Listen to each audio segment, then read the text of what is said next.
Hey guys! Tonight we will see why it sucks to be born as medieval castle servant.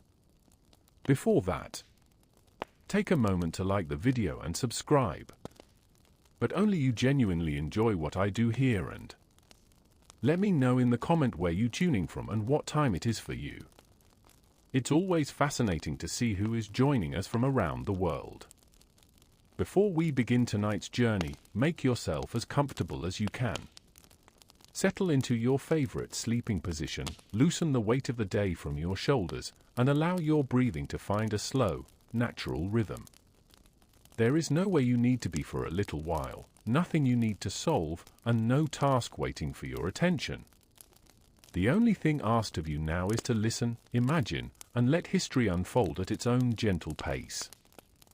This evening, we are traveling back more than 700 years, to a time when castles crowned green hills, church bells marked the passing hours, and nearly every day followed the steady rhythm of the rising and setting sun.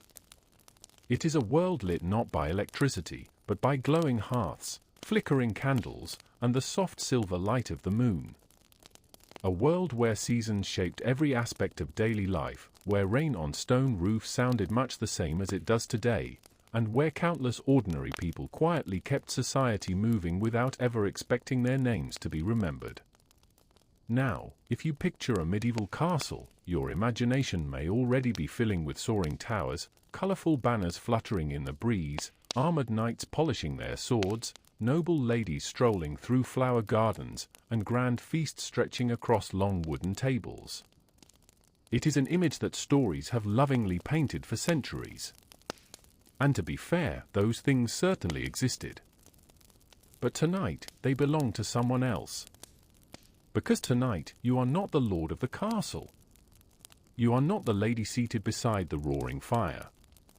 You are not the knight returning from battle or the wealthy merchant arriving with fine silks and exotic spices. Instead, you begin your life in the quieter corners of the castle, the places hidden behind thick oak doors, beneath winding staircases, and beyond the reach of most visitors' curious eyes. You have been born a medieval castle servant. Now, before you start feeling too sorry for yourself, don't worry. While the title of tonight's story promises that it rather sucked to be born into this life, and in many ways, it certainly did, our journey won't be filled with dreadful misfortune or frightening danger. This isn't a tale of battles, plagues, or dramatic escapes. Instead, we'll spend our time exploring something much calmer. The ordinary.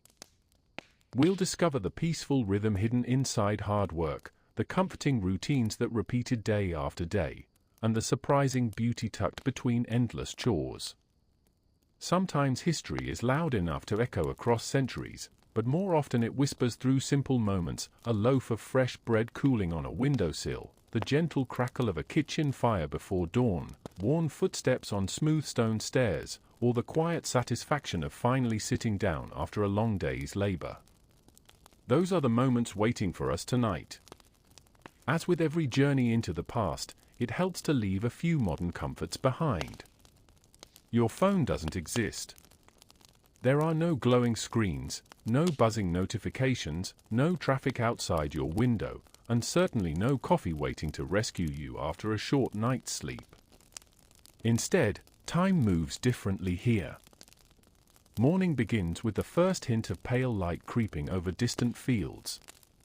The hours are counted not by watches but by bells, sunlight, familiar routines, and the changing shadows cast across ancient stone walls. Night falls gradually, bringing stars that seem impossibly bright in a sky untouched by city lights. The castle itself is alive long before the noble family awakens. Somewhere deep below the great hall, fires are already being coaxed back to life from glowing embers left beneath ash overnight. Buckets gently knock against one another as servants begin carrying water from wells and cisterns. Someone kneads bread dough while another sharpens kitchen knives that have seen years of faithful use. Stable doors creak open as sleepy horses greet another ordinary morning with patient snorts and clouds of warm breath. None of these sounds demand your attention. Instead, they blend together into a quiet symphony that has greeted each sunrise for generations. The castle, despite its enormous walls and imposing towers, depends on hundreds of small actions repeated every single day. Floors must be swept. Fires must be fed. Candles must be trimmed. Linen must be washed. Water must be carried. Meals must be prepared. Tables must be cleared before they can be laid once more. The noble family may own the castle, but servants keep it alive. It is careful, repetitive work, often exhausting, sometimes overlooked, almost never glamorous. And yet, without it, the castle would fall silent in remarkably little time. Perhaps that is one of history's gentlest lessons. The grandest places have always rested upon countless ordinary hands. As you settle more deeply into this imagined world, notice how different the pace feels from modern life. There is no need to hurry through these corridors. No race to reach the next moment. The people around you have lived this routine for years, and tomorrow will look remarkably similar to today. That sameness, which might sound dull at first, becomes strangely comforting. You begin to recognize familiar faces. The baker dusted with flour before sunrise. The elderly housekeeper who somehow notices every speck of dust. The cheerful kitchen boy humming quietly while peeling onions. The stable hand greeting every horse as though speaking with old friends.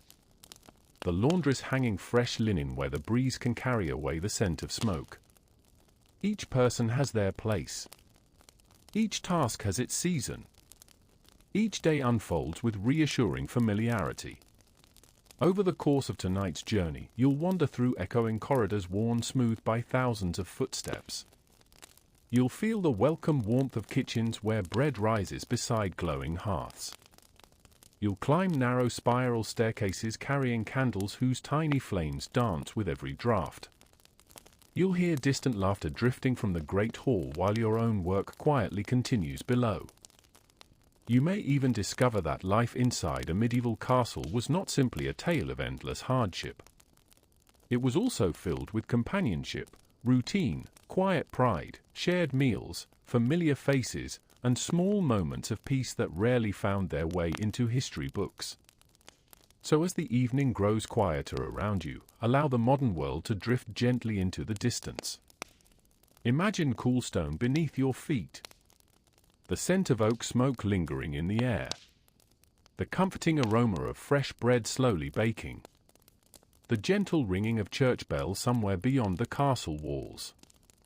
And above all, imagine yourself becoming part of the castle's steady heartbeat, not the ruler whose name will be carved into history, but one of the many ordinary people whose quiet work made every extraordinary day possible. Our story begins just before dawn, in a small servant's dormitory tucked beneath the shadow of the great hall, where the straw mattress is simple, the air is cool, and another ordinary medieval morning is about to begin. Born below the great hall. Your first home beneath the castle. Long before you understand what a castle truly is, you learn its sounds. Not its grand trumpet calls or the cheerful music that sometimes drifts through the great hall during celebrations. Those belong to another world, one that exists somewhere high above your head. Instead, your world begins with quieter things. The soft crackling of a dying hearth. The gentle creak of old timber settling after a cool night. The distant murmur of footsteps crossing worn stone floors. The comforting rhythm of people beginning another ordinary day. You are born beneath the castle. Not in the bright chambers where sunlight spills through stained glass windows, nor in rooms warmed by richly embroidered tapestries and feather-filled mattresses. Your first home is much simpler than that. It is a modest chamber tucked beneath thick stone walls, where several servant families share the same long room. The ceiling is low enough that taller adults sometimes duck beneath heavy wooden beams polished smooth by generations before them. The walls are rough stone, cool throughout most of the year and pleasantly steady no matter what the weather decides outside. In summer, they offer welcome relief from the heat. During winter, they quietly remind everyone that castles were built for strength rather than comfort. Yet somehow, despite the plain surroundings, your earliest memories are filled with warmth. Not the warmth of luxury. The warmth of people. Someone is always nearby. A mother humming softly while mending a woolen tunic beside the fire. An elderly servant carefully stirring a pot of barley porridge. Children whispering to one another after they are supposed to be asleep. Someone laughing quietly after telling the same familiar story for perhaps the 100th time. The room is rarely silent, and somehow that makes it feel safe. Outside, the castle may appear enormous and intimidating, its towers rising proudly against the morning sky. Inside your little corner beneath it, life feels surprisingly gentle. Morning arrives long before the sun reaches the narrow windows. Not because anyone owns an alarm clock, of course. Instead, people simply know. Years of following the same rhythm have trained every servant's body to wake before daylight. Someone quietly rises. Another follows. Soon blankets are folded, boots are pulled on, and small conversations begin in voices so soft they barely disturb the darkness. You remain wrapped beneath a coarse wool blanket, listening. Even before you can walk, you begin learning the castle through sound alone. The familiar scrape of a wooden bucket across the floor. The click of iron hooks lifting cooking pots. The heavy door opening for the first time each morning. The distant splash of water being drawn from the well. Each sound has its place. Each belongs to someone beginning work. You do not know it yet, but this castle survives because thousands of little sounds like these happen every single day. No one applauds them. No songs are written about them. Yet without them, breakfast would never appear upon noble tables, fireplaces would grow cold, and the castle would quickly lose the steady rhythm that keeps it alive. As you grow older, your world slowly becomes larger. At first, it stretches only as far as the servants' quarters. The corridors seem endless. Stone passages twist gently beneath the castle like quiet streams flowing beneath a hill. Candles flicker from iron brackets along the walls, filling the air with the faint scent of warm beeswax. Every corner feels mysterious. Not frightening. Simply unknown. Sometimes you pause to watch tiny beams of morning sunlight slipping through narrow openings high in the wall, filling the dust with countless dancing specks that drift lazily through the air. You could watch them for several peaceful minutes before someone gently reminds you not to stand in the middle of the corridor. Life below stairs moves steadily. There is always someone carrying something. Bundles of firewood. Fresh linen. Heavy sacks of grain. Baskets filled with vegetables gathered from the gardens. Clay jugs of milk. Wooden buckets sloshing with water. As a child, you think the grown-ups spend their entire lives carrying things from one place to another. Later, you realize you were not entirely wrong. One of your favorite places lies just outside the great kitchen. You are still too young to help, but no one minds if you quietly sit near the doorway for a little while. Warm air pours through the open entrance. It smells of fresh bread, onions slowly cooking, fragrant herbs hanging from ceiling beams, and wood smoke curling gently upward toward blackened rafters. The cooks seem endlessly busy. Yet there is little shouting. Instead, everyone knows their place. One servant kneads dough. Another washes vegetables. Someone stirs a great iron pot with slow, patient movements. The rhythm is almost peaceful. Watching them becomes one of your earliest lessons. Every meal begins long before anyone sits down to eat. One afternoon, an older servant notices your curious expression. "You'll understand soon enough," she says with a smile. The castle is rather like a giant wheel. You look puzzled. She points toward the ceiling. The Lord may sit at the top, but the wheel only turns because everyone below keeps pushing. At the time, the idea makes little sense. Years later, you'll remember those words often. Your childhood is not filled with expensive toys. There are no polished wooden horses painted in bright colors. No silver rattles. No velvet dolls dressed in tiny gowns. Yet children have always possessed remarkable imaginations. A smooth pebble becomes treasure. A feather becomes a royal quill. An empty barrel becomes a magnificent ship sailing toward distant kingdoms. A friendly castle cat becomes your fearless hunting companion. Sometimes several children gather together in the courtyard after work has quieted. Someone draws simple games into the dirt with a stick. Others collect acorns or colorful autumn leaves. Laughter echoes against the castle walls before disappearing into the evening air. For a little while, everyone forgets who serves whom. Children, after all, rarely concern themselves with rank. They simply play until someone calls them home. The seasons quietly shape your earliest memories. Spring brings birds nesting beneath the castle eaves. Summer fills the courtyards with warm sunlight and buzzing bees.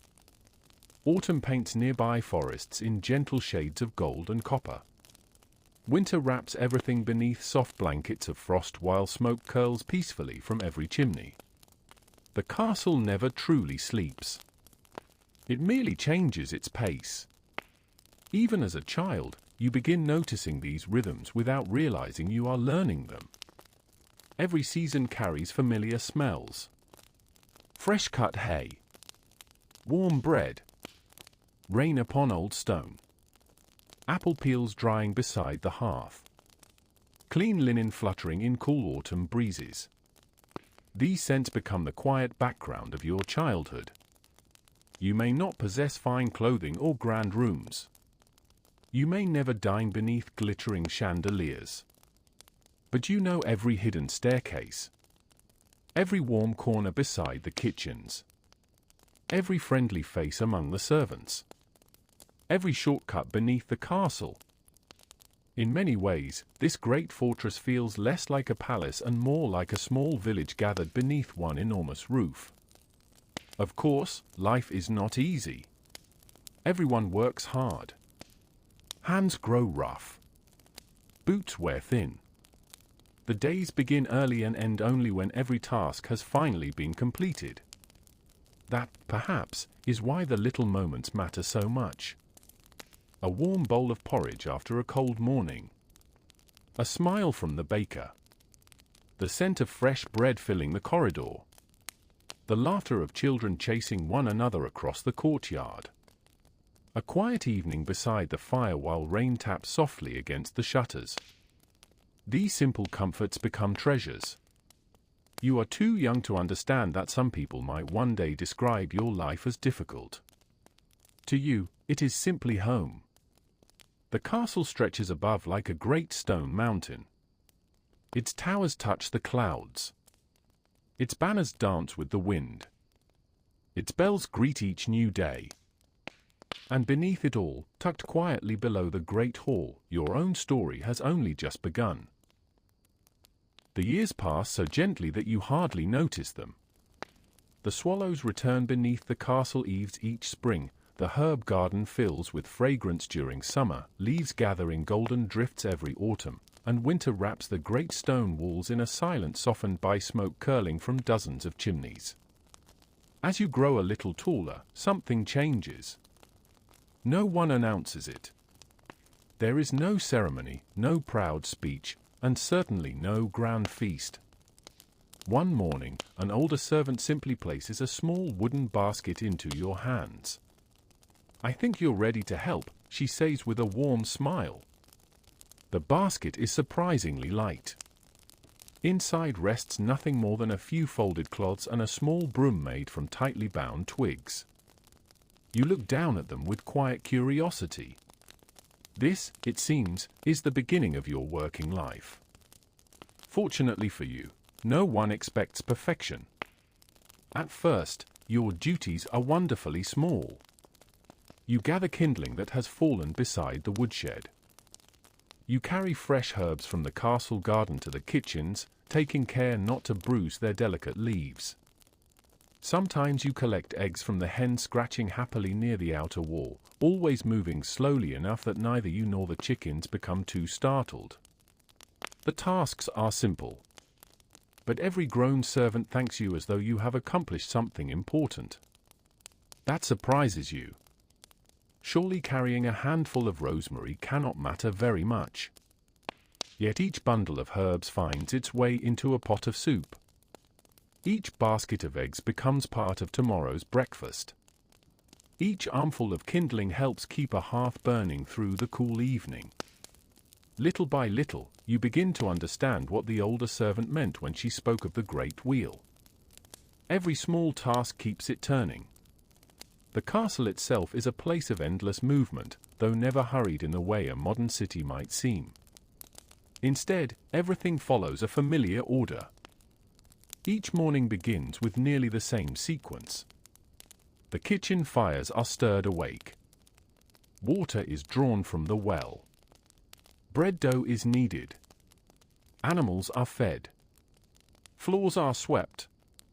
Windows are opened whenever the weather allows. Candles burned low through the night are replaced with fresh ones. No one rushes. No one lingers. Everyone simply knows where they are needed. Soon, you begin recognizing people by their footsteps alone. Master Edwin, the steward, walks with slow, measured confidence, his leather shoes tapping evenly against the stone floor. Old Margaret, the laundress, always hums quietly before she appears around a corner, giving everyone fair warning that a mountain of freshly washed linen is on its way. Thomas from the kitchens whistles cheerful little tunes while carrying sacks of flour balanced easily across his shoulders. Even the castle cat announces herself with the softest padding of paws, appearing exactly where someone has accidentally dropped a piece of fish. The castle has its own music. Not one performed by musicians. One created by ordinary life. The scrape of wooden chairs. The gentle splash of water into buckets. The crackle of oak logs catching fire. The flutter of pigeons settling on the roof. The distant ringing of the chapel bell. If you close your eyes for a moment, each sound seems to fit neatly beside the next, as though the castle itself were quietly breathing. One of your favorite jobs soon becomes helping in the herb garden. It lies just inside the castle walls where sunlight lingers for much of the day. Unlike the busy kitchens or bustling courtyard, the garden feels wonderfully peaceful. Rows of rosemary, sage, thyme, mint, and lavender grow in carefully tended beds. The scent changes with every gentle breeze. Sometimes you are asked to pick only a handful of leaves. Other days you help pull weeds that somehow return almost as quickly as they disappear. The gardener, an elderly man named Walter, works slowly. He speaks even more slowly. He believes nearly every question deserves careful thought before an answer is given. Plants, he tells you one quiet afternoon while trimming a lavender bush, don't grow faster because you stare at them. You laugh. I wasn't staring. You were. I was watching. He smiles without looking up. There's very little difference. From that day forward, you often find yourself simply watching. Watching bees wander from flower to flower. Watching clouds drift lazily over the castle towers. Watching sunlight warm the old stone walls until they seem almost golden. There is no hurry here. The garden teaches patience better than any lesson ever could. Not every task is quite so pleasant, of course. Sometimes you are asked to polish wooden benches in the great hall. At first, this sounds rather exciting. You imagine standing where nobles feast beneath glittering candlelight. The reality is somewhat different. The hall is completely empty. The tables are bare. The benches seem to stretch forever. You polish one. Then another. Then another. By the time you've reached the far end of the hall, the first bench somehow looks dusty again.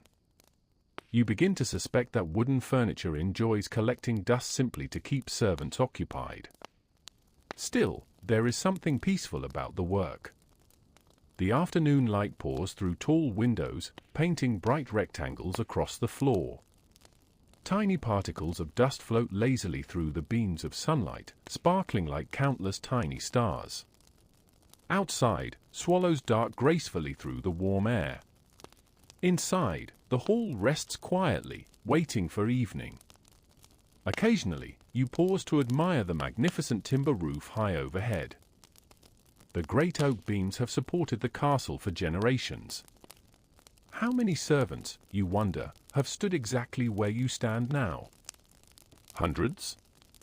Perhaps thousands? The thought makes you smile. You are becoming part of a story much older than yourself. The castle remembers everyone in its own quiet way. Every worn step upon the staircase. Every polished section of handrail. Every smooth patch of stone floor. They are all gentle reminders of countless ordinary people going about ordinary days. As summer fades into autumn, your responsibilities slowly increase. Nothing dramatic. Nothing overwhelming. You simply become a little more trusted.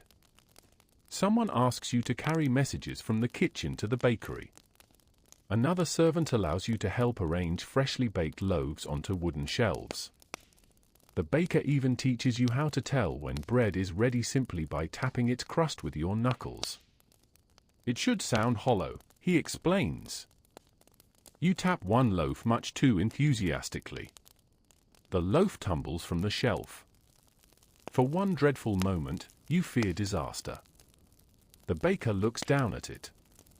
Then he begins to laugh. Soon everyone nearby is laughing. The bread, fortunately, is perfectly fine. You learn two valuable lessons that day. First, bread is sturdier than it appears. Second, mistakes happen to everyone. The castle continues turning regardless. As evening settles across the countryside, work begins to slow. One by one, fires are gently lowered for the night. Animals are safely tucked into their shelters. Doors are checked. Candles are trimmed. Voices grow softer.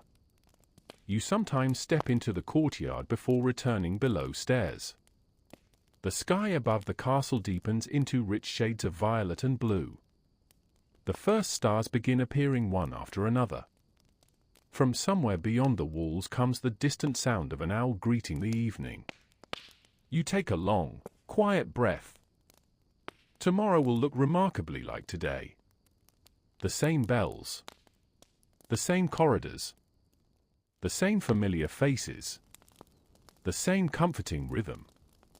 And somehow, that thought feels less like a burden than a promise. Without realizing it, you are learning the greatest secret of life below the great hall. The castle is not held together by its stone walls. It is held together by gentle routines, patient hands, and ordinary people who quietly return each morning to do what needs to be done. Now, little by little, you are becoming one of them. Finding your place below stairs. By the time another spring arrives, the castle no longer feels quite so enormous. The winding corridors that once seemed like an endless maze have become familiar paths beneath your feet. You know which staircase creaks near the middle, which doorway lets in the first ray of morning sunlight, and which corner of the kitchen is always the warmest on a cold day. Without realizing it, you have begun to belong. Not because anyone has officially welcomed you. Not because your name has been written into any grand record. But because the people around you have started to rely on you in small, quiet ways. Someone asks if you can fetch another basket. Another wonders whether you've seen the stable boy. The baker smiles when you arrive with herbs, already knowing why you've come. The gardener waves without looking up from his work, certain you'll stop to pull a few weeds before asking what needs doing next. These are little things. Yet together they tell a much bigger story. You are becoming one small thread in the great tapestry of castle life. The first full day you spend working alongside the adults begins much like every other morning. Long before sunrise, a soft hand gently shakes your shoulder. Time to wake. You blink sleepily. The room is still wrapped in darkness. Only the faint orange glow from the dying hearth paints gentle shadows across the rough stone walls. Around you, the other servants are already stirring. Blankets are folded neatly. Boots are pulled on. Someone quietly pours yesterday's embers into a fresh bed of kindling, coaxing a tiny flame back to life with patient breaths. There is no rushing. No loud commands. No frantic scramble. Everyone simply begins. You pull on your simple wool tunic, still slightly warm from drying beside the fire overnight. The air carries familiar scents. Wood smoke. Fresh straw. Soap made from ash and animal fat. Somewhere nearby, someone has already begun baking bread. The comforting aroma drifts through the corridor like a quiet promise that breakfast will come in its own good time. Stepping outside, you pause for a moment. The sky is still deep blue, with only the faintest silver line resting along the eastern horizon. The castle sleeps. Or at least, it appears to. You are beginning to understand one of its quiet secrets. The castle never truly sleeps. It simply changes who is awake. While the Lord and his family remain wrapped in warm blankets above, life below stairs has already been unfolding for nearly an hour. The kitchens glow with firelight. The stable doors have opened. Water buckets are making their familiar journeys. The bakery is warm enough to fog its little windows. Every new day begins long before the people most visitors come to see. Your first task is wonderfully ordinary. You help carry fresh rushes into the great hall. Unlike modern carpets, the castle floor is covered with clean reeds and sweet-smelling herbs that soften footsteps and help keep the hall comfortable. Yesterday's rushes have already been swept away. Today's are fresh, dry, and pleasantly fragrant. As you scatter them carefully across the floor, the room begins to change. The hall feels brighter somehow. Cleaner. Ready for another day. You pause to breathe in the scent. A mixture of lavender, sweet hay, and fresh reeds rises gently into the cool morning air. It is a smell you will come to associate with new beginnings. Nearby, old Margaret notices your careful work. Nicely spread, she says. Not too thick, not too thin. It is only a simple compliment. Yet it fills you with quiet pride. Praise is not lavishly given in the castle. When it comes, it feels warm enough to carry with you all day. As the morning continues, you accompany Thomas from the kitchens. His task today is to collect vegetables from the castle gardens. He hands you a wicker basket that seems much larger than necessary. By the time you've gathered onions, leeks, cabbage, carrots, and a handful of fresh parsley, you understand exactly why the basket was so large. Thomas chuckles. Vegetables, he says, have a curious habit of multiplying while no one's looking. You laugh. I thought only rabbits did that. Oh, rabbits absolutely do. He grins. They're simply less polite about it. Conversations like these are common below stairs. Nothing especially clever. Nothing terribly important. Just small exchanges that make long mornings feel a little lighter. Work continues. Someone begins singing a quiet tune while kneading dough. Another joins in.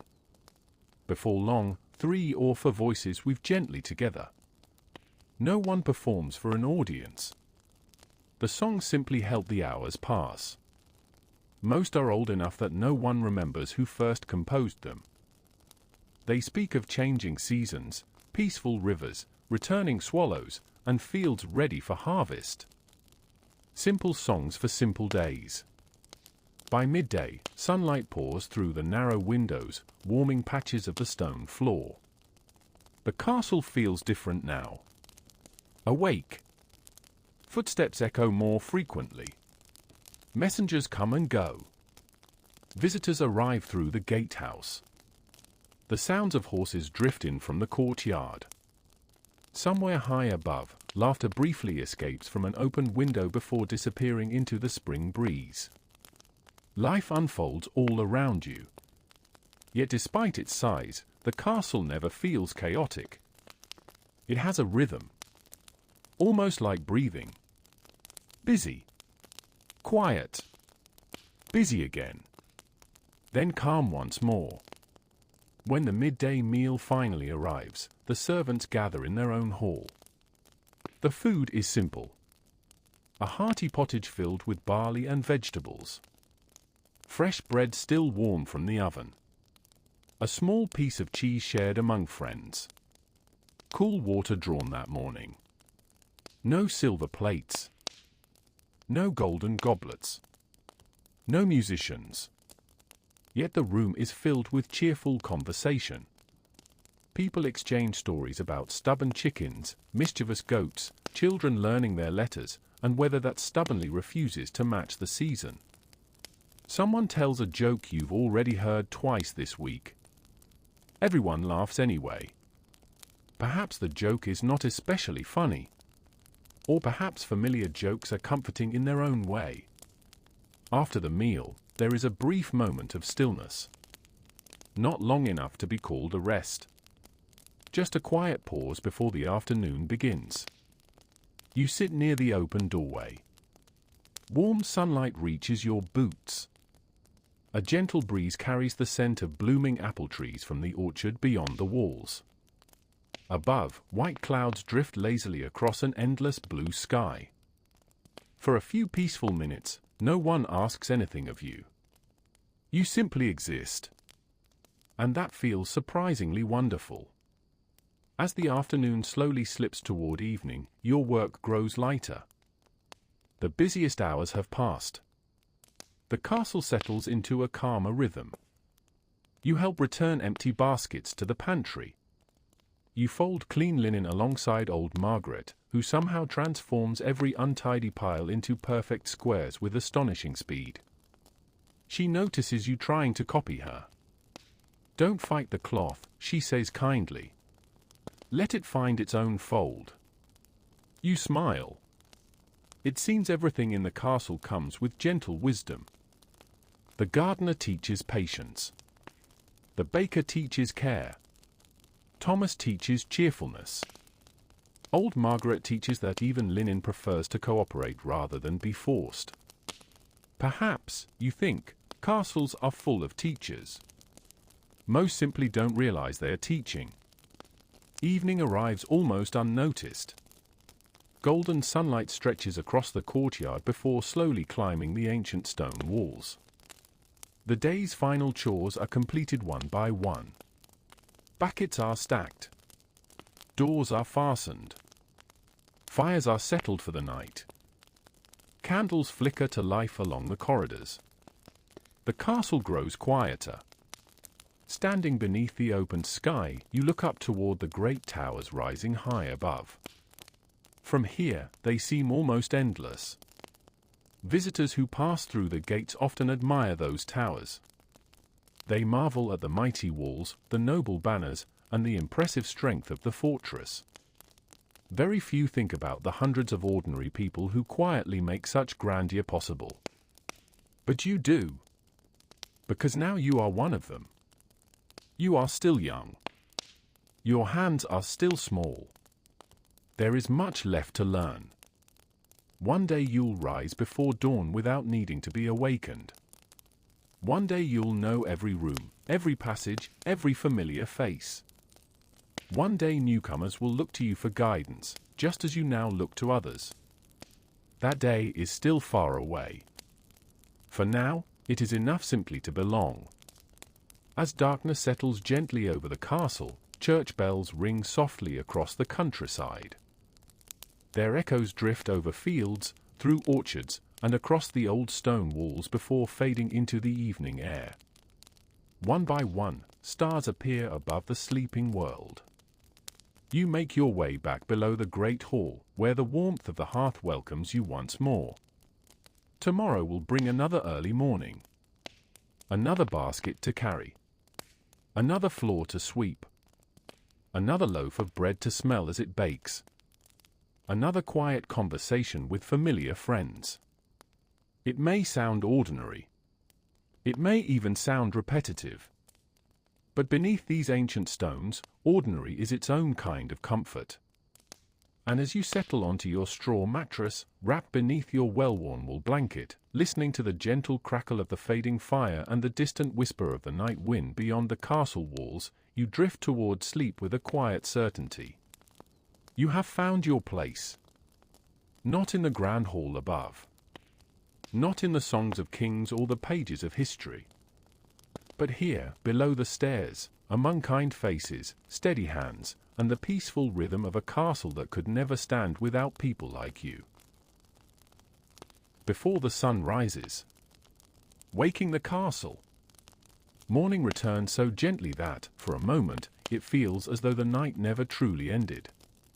The warmth of yesterday's fire has faded into a bed of quiet embers, and the peaceful conversations that carried you to sleep have given way to the soft rustle of wool blankets and careful footsteps.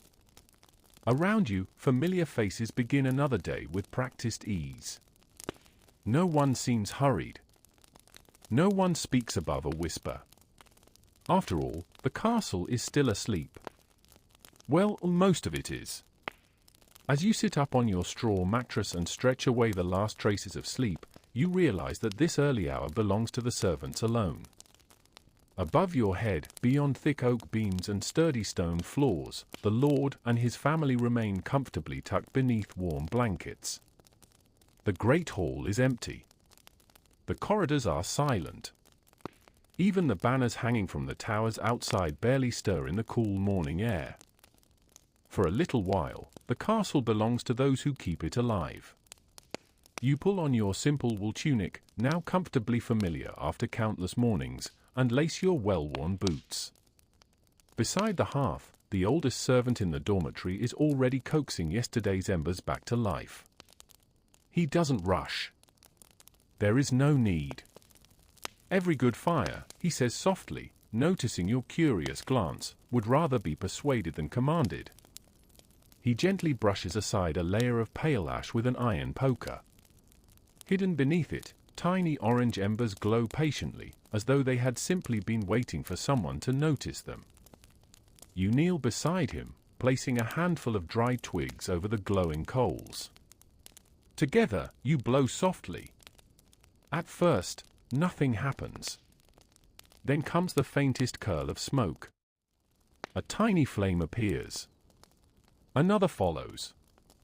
Within moments, the hearth crackles warmly once again, sending dancing shadows across the stone walls. It is a small miracle you witness every morning. Not a grand miracle sung about by poets or painted into church windows. Just the quiet rebirth of an ordinary fire. You smile without realizing it. Perhaps that is how many good things begin not all at once, but one gentle spark at a time. Soon, other hearths throughout the castle begin waking as well. From somewhere beyond the corridor comes the cheerful sound of another fire catching hold. A nearby kitchen door opens, releasing the comforting scent of oak smoke mixed with yesterday's bread. Someone laughs quietly after dropping a bundle of kindling, and another servant offers a playful reminder that wood, unlike chickens, rarely wanders off by itself. You are beginning to recognize everyone's voices. Even without seeing them, you know who is passing by. The baker hums old harvest songs before dawn. The stable master clears his throat twice before speaking. Old Margaret somehow manages to sound kind even while reminding everyone not to leave muddy boots in the hallway. The castle has become a place where voices are as familiar as faces. Once the fires are burning steadily, your next task awaits. Water. Always water. Every morning begins with it, and every evening ends wishing there had been just a little more. Taking 2 wooden buckets from their hooks, you step into the courtyard. The air is cool enough to make you breathe a little deeper. A thin blanket of mist rests over the grass beyond the walls, while the highest tower catches the very first hint of silver dawn. For a moment, everything is perfectly still. Then, almost as if the world has decided it is finally time to wake, birds begin their morning chorus. A robin sings from the orchard. Sparrows chatter beneath the roof tiles. Somewhere in the distance, a rooster proudly announces a sunrise that has not quite arrived. You chuckle quietly. The rooster always seems just a little too eager. The old stone well stands exactly where it always has, worn smooth by generations of careful hands. As you lower the bucket into its cool darkness, you hear the familiar splash far below. The rope feels rough beneath your fingers, polished by countless mornings just like this one. Round and round the wooden handle turns. The bucket rises slowly, heavy with fresh water. You pause for a moment before lifting it free. The surface is perfectly still. For just a heartbeat, it reflects the fading stars overhead. Then gentle ripples carry them away. You cannot help but think that every morning begins with reflections. The stars fading from the water. The fire returning from yesterday's embers. The castle waking from peaceful sleep. Nothing begins entirely anew. Everything quietly continues. Carrying the buckets back across the courtyard, you pass the castle gardens. Tiny drops of dew cling to every blade of grass. Spider webs sparkle like delicate silver lace stretched between lavender bushes. The herbs release their fragrance into the cool air long before anyone gathers them for the day's cooking. Even the plants seem content to greet the morning without haste. As you return to the kitchens, warm light spills through the doorway. The great iron pots have already been placed above the fire. Bread dough rests beneath linen cloths, patiently rising. Fresh onions, carrots, and leeks wait neatly arranged upon the work table.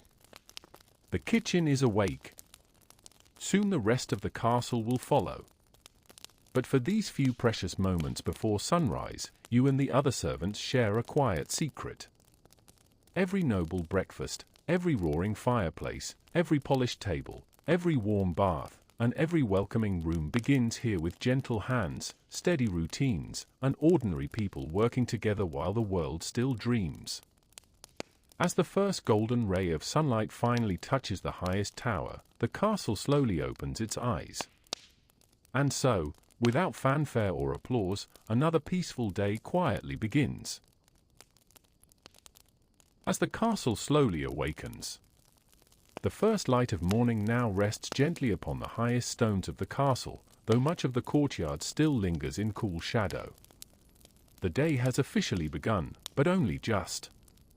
It is that peaceful hour when the world seems undecided, half asleep, half awake, and everything moves with quiet purpose. You return the fresh buckets of water to the kitchen, where they are greeted almost as warmly as an old friend. "Right on time," says Thomas with an approving nod. He pours the clear water into a great iron pot hanging above the fire. The flames dance beneath it, filling the room with a soft crackling that has become one of the most comforting sounds you know. The kitchen feels different now than it did when you were younger. Once it seemed enormous, filled with mysterious adults performing tasks too complicated to understand. Now you can see the gentle order hidden beneath the busyness. No one rushes from one corner to another. Instead, each person follows a familiar rhythm, like musicians who have played the same peaceful melody together for many years. The baker kneads dough with slow, practiced hands. The cook stirs yesterday's stock before adding fresh vegetables. Another servant carefully arranges earthenware bowls along a wooden table. Even the scullery boy, who spends much of his morning washing pots, whistles contentedly as warm water fills the sink. Everyone contributes something. No task is too small. And somehow, each one makes the next task easier. Thomas notices you watching. It looks busy, he says with a smile. But the secret is this. He pauses to sprinkle a handful of herbs into the simmering pot. Never think about the whole day. You tilt your head. Just the next job. Exactly. He smiles again. One bucket. One loaf. One floor. Before long, the day's already behind you. It seems such a simple idea. Yet you carry those words with you as you leave the warmth of the kitchen and step once more into the cool morning air. Your next stop is the Great Hall. Only yesterday evening it echoed with conversation, clinking cups, and the warm glow of dozens of candles. Now it rests in perfect stillness. The long tables stand quietly in neat rows. Benches wait patiently beneath them. Sunlight filters through tall windows, painting long golden stripes across the rush-covered floor. For a moment, you simply stand and admire the silence. Castles, you have discovered, possess two very different personalities. One belongs to the daytime, when visitors arrive, servants hurry about their work, and voices drift through every corridor.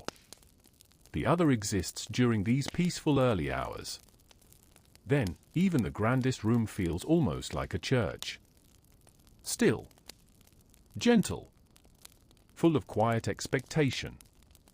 Taking a small broom, you begin sweeping away the dust that settled overnight. It is not difficult work. The broom moves with a soft whisper across the floor. Dust catches the morning light before disappearing into your waiting basket. Outside, swallows dart past the open windows, their cheerful calls echoing briefly inside before fading into the brightening sky. You wonder how many mornings this hall has witnessed. Hundreds? Thousands? Generations of servants must have stood exactly where you stand now, preparing the room before anyone important ever stepped inside. The thought doesn't make you feel small. Quite the opposite. It makes you feel connected. As though you have quietly joined a story that began long before your birth and will continue long after your own footsteps have faded from these stones. With the hall prepared, you carry a small basket toward the chapel. The castle chapel is never loud. Even when filled with people, it somehow keeps its peaceful nature. This morning it is almost empty. A single candle burns near the altar, its tiny flame standing perfectly still. You carefully replace the flowers in a simple clay vase, choosing fresh sprigs of rosemary, lavender, and white blossoms gathered from the garden the previous afternoon. The fragrance fills the little room. Clean. Gentle. Comforting. You pause for only a moment. Not because anyone has asked you to. Simply because this quiet place invites stillness. Beyond the narrow window, the countryside is waking. Morning mist slowly lifts from green fields. A shepherd guides his sheep toward fresh pasture. Thin trails of smoke begin rising from cottages scattered across the distant valley. Everywhere, another day quietly begins. Leaving the chapel, you make your way toward the stables. Long before you reach them, familiar sounds greet you. A horse stamps one hoof against the straw. Another lets out a soft, contented snort. Leather harnesses creak gently as the stable master brushes a chestnut mare whose coat shines warmly in the growing light. He looks up as you arrive. Good morning. Good morning. He hands you a bundle of fresh hay. Would you mind? You gladly accept. the horses greet breakfast with far more enthusiasm than most people. One nudges your shoulder gently, hoping the hay might arrive just a little faster. You laugh. I know, I know. The stable master smiles. They're convinced they've never been fed before. It seems every corner of the castle has its own quiet sense of humor. By now the sun has climbed fully above the eastern hills. Golden light spills across the courtyard, warming the ancient stones that only an hour ago felt cool beneath your boots. Doors begin opening throughout the castle. More footsteps fill the corridors. Messengers prepare for the day's journeys. Kitchen boys carry warm loaves toward the dining rooms. The smell of fresh bread mingles with wood smoke, damp earth, and blooming herbs carried on the gentle breeze. The castle is awake. Not suddenly. Not all at once. But little by little, just as the fire returned from sleeping embers. You pause beside the well for a final moment before returning to your next task. Looking around the busy courtyard, you notice something that once escaped your attention. No single person is responsible for waking the castle. It takes everyone. The baker, the gardener, the stable master, the laundress, the cooks, the children carrying kindling. Even you. Like the tiny threads woven into a great tapestry, each person adds something small. Together, they create something far greater than themselves. The castle may appear mighty because of its towering walls and strong gates. But each morning reminds you of a quieter truth. Its greatest strength has always been the ordinary people who rise before dawn, greet one another with kind smiles, and patiently begin again, one gentle task at a time. And with the morning now fully awake, your own day is only just beginning. The castle finds its rhythm. By the time the morning sun has climbed above the eastern hills, the quiet stillness of dawn has gently given way to the familiar rhythm of the day. The castle no longer whispers. It hums. Not loudly, and never chaotically, but with the steady, comforting sound of hundreds of ordinary lives unfolding together. Footsteps echo along stone corridors. Wooden doors open and close with soft thuds. Somewhere above, a maid shakes out linen from an upper window, while below, a pair of kitchen boys carefully carry baskets of warm bread toward the great hall. The day has truly begun. And you, without quite realizing it, have helped make that happen. It is a satisfying thought. No one pauses to congratulate the servants for another successful morning. There are no speeches, no applause, and certainly no medals handed out beside the well. The reward is much quieter than that. It is seeing the castle awake. You watch as sunlight pours across the courtyard, chasing away the last traces of mist. The old stone walls, cool and grey before dawn, now glow with soft shades of honey and gold. Swallows swoop between the towers with effortless grace, and somewhere beyond the outer gate, the village has begun its own busy morning. The castle and the village seem to wake together, each depending on the other in ways that are easy to overlook. Fresh vegetables arrive from nearby gardens. Milk comes from the dairy farms. Firewood is stacked beside the kitchens. In return, the castle offers work, protection, and a marketplace where people gather on certain days of the week. Nothing exists entirely on its own. Everything is connected. As you carry a small basket of freshly baked loaves toward the pantry, the rich aroma follows you through the corridor. Warm bread has a remarkable way of making every room feel welcoming. Even the oldest stone walls seem somehow softer when they are filled with its comforting scent. The baker notices you breathing it in. "Careful," he says with a grin. "If you keep smelling the bread like that, you'll be hungry before breakfast." You laugh quietly. "I already am." "So am I." He lowers his voice with exaggerated seriousness. That's the baker's greatest challenge. You blink. Baking bread all morning without eating it. You both smile before returning to your work. The joke is simple. Perhaps you've heard it before. But familiar laughter, you discovered, never seems to grow old. Leaving the pantry, you climb one of the castle's narrow spiral staircases for the first time as part of your daily duties. The stone steps curve gently upward, worn smooth by countless feet over hundreds of years.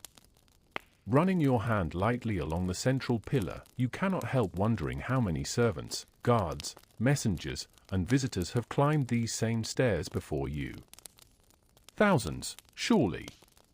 Each leaving behind nothing more than polished stone and quiet memories. The staircase opens onto a long gallery overlooking the inner courtyard. From here, the castle appears different. You can see the kitchens releasing thin curls of smoke into the clear morning sky. The stable yard is already busy, with horses being brushed and saddled. Gardeners bend carefully over neat rows of herbs, while washerwomen hang fresh linen that dances gently in the breeze like white sails upon a calm sea. It is beautiful. Not because it is grand. Because it is ordinary. Every person below is simply doing what they have done countless mornings before. Yet together, their quiet routines create something almost graceful. You remain at the window for only a moment before continuing on. There is always another task waiting. Always another place where an extra pair of hands can help. Near the upper chambers, you meet Eleanor, one of the chambermaids. She carries an armful of freshly folded linen almost as tall as herself. "Would you mind opening the door?" she asks with a cheerful smile. You hurry ahead and pull the heavy oak door wide. "Thank you." It looked difficult. It always is. She laughs softly. But somehow, the linen never learns to fold itself. You begin to suspect that every servant has a favorite joke about their work. Perhaps it helps make long days feel shorter. Or perhaps shared laughter is simply another tool, every bit as useful as a broom or a bucket. By late morning, the castle has settled into its comfortable rhythm. The fires burn steadily. Breakfast has been served.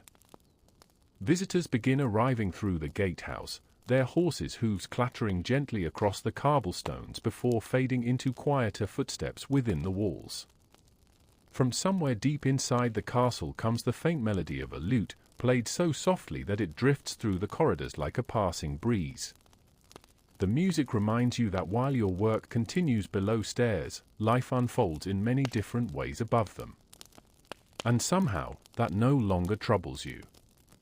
When you were younger, you often wondered what it must be like to live in the grand chambers high above. Now, you find yourself appreciating the places you know best. The warmth of the kitchen. The peaceful herb garden. The stable filled with familiar horses. The servants' hall where stories are exchanged over simple meals. These places may never appear in a noble's diary, but they feel no less important. As you pass through the courtyard once more, old Margaret catches up beside you. She walks slowly, carrying a basket of mended clothing.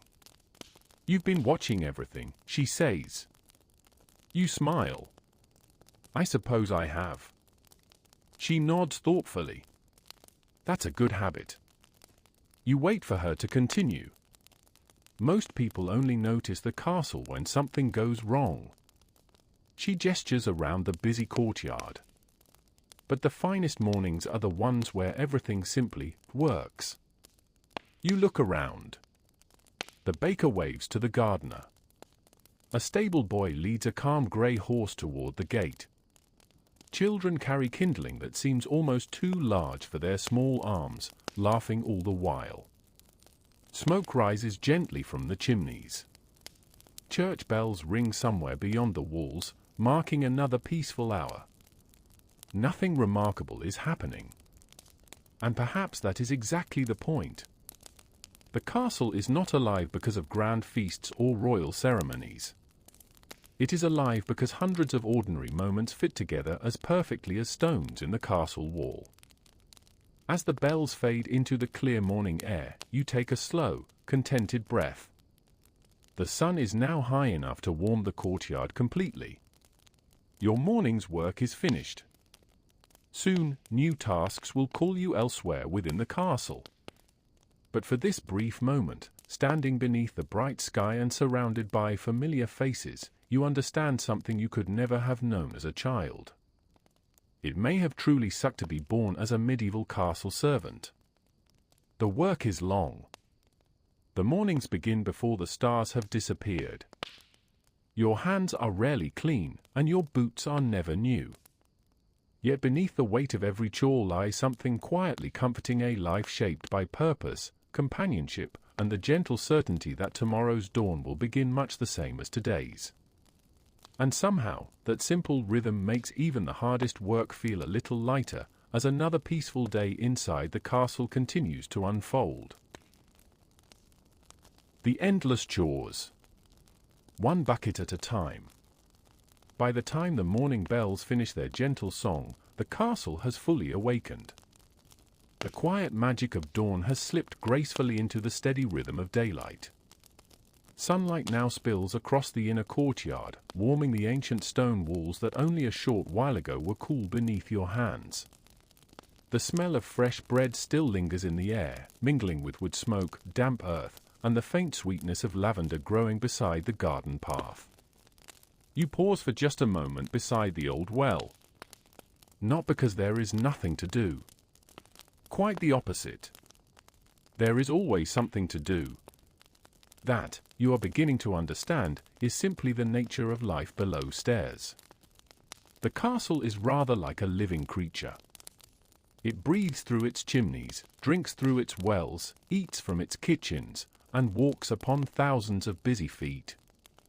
If even one small part is neglected for too long, the whole castle seems to notice. And so, another ordinary day of work quietly unfolds before you. Thomas passes by carrying a bundle of firewood balanced neatly across his shoulder. "Ready?" he asks. You smile. "I think so." He chuckles. "That's the correct answer." You tilt your head. "There wasn't another one." "Oh, certainly there was." He shifts the logs a little higher. But the castle doesn't pay much attention to it. With that, he continues toward the kitchen, disappearing through the familiar doorway as another servant steps out carrying empty baskets. The flow of people never seems to stop. Someone is always arriving.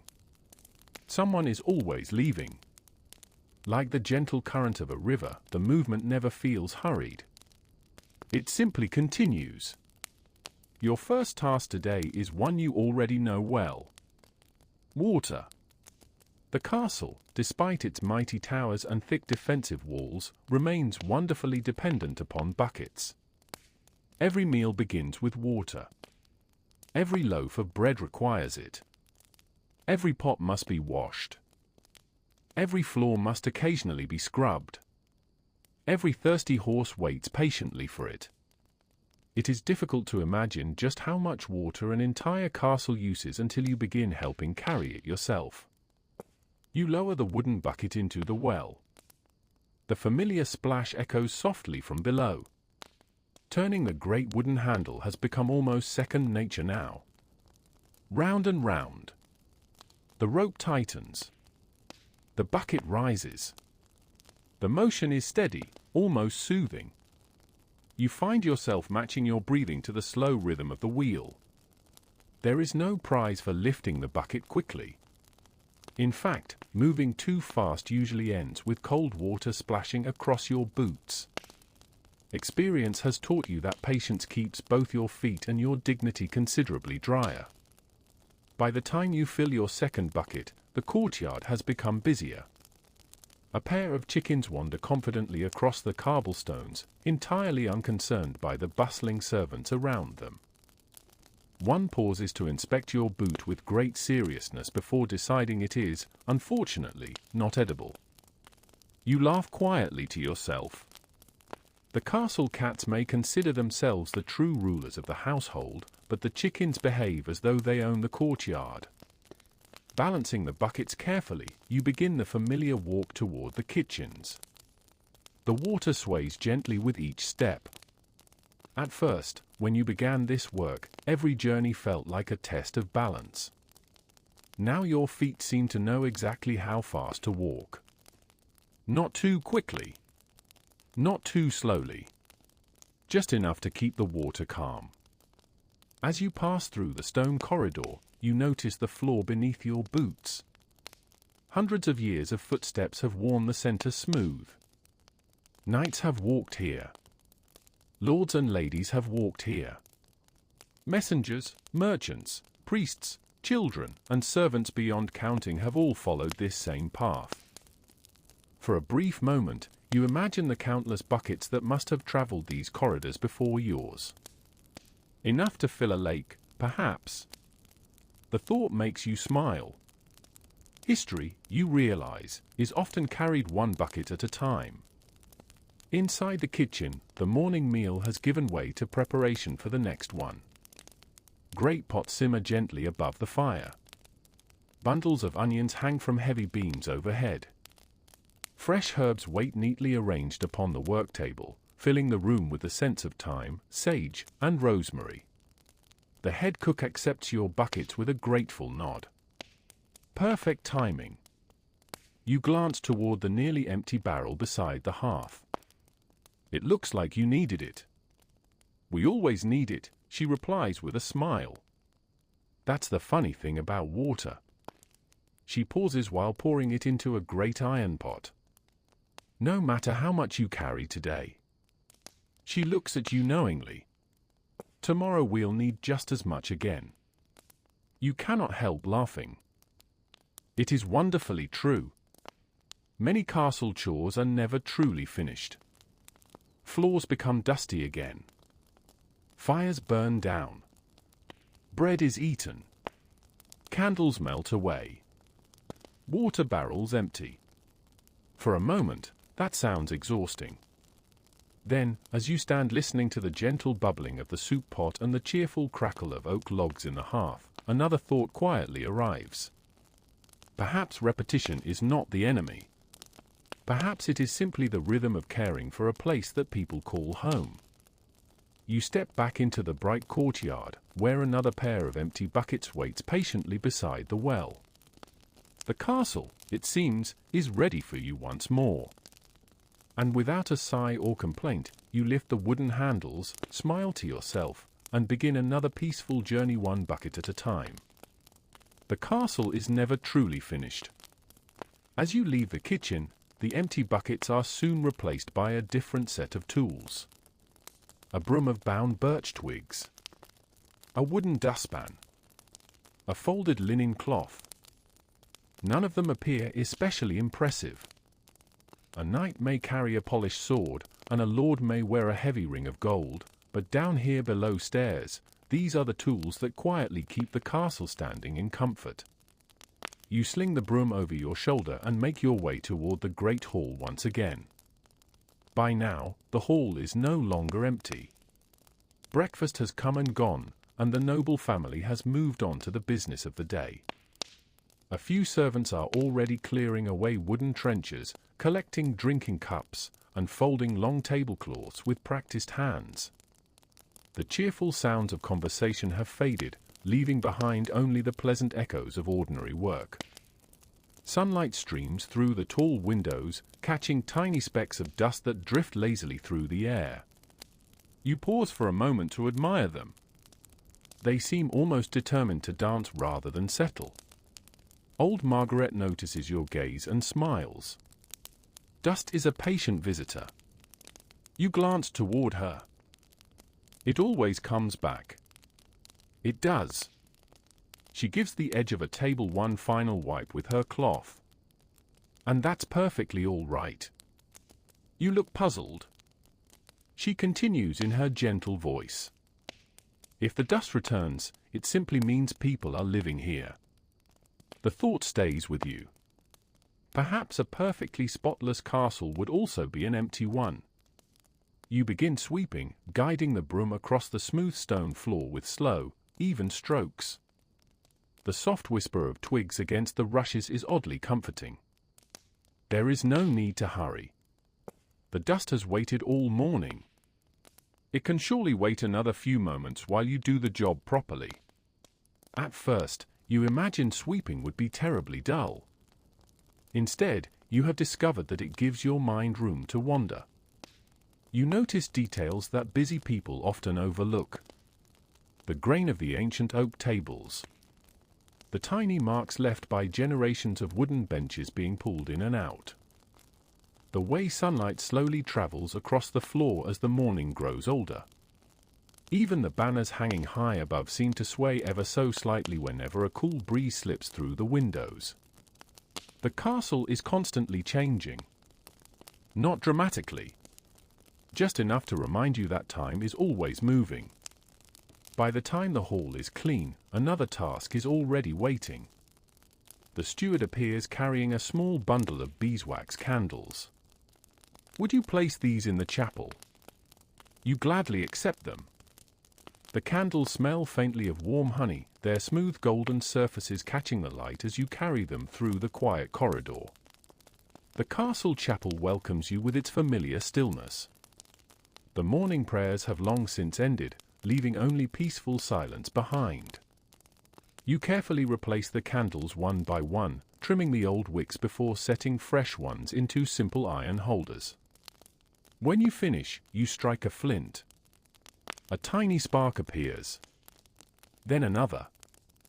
Soon a gentle flame begins to glow. Its light is small, yet it pushes back the shadows with remarkable confidence. You watch it for a moment.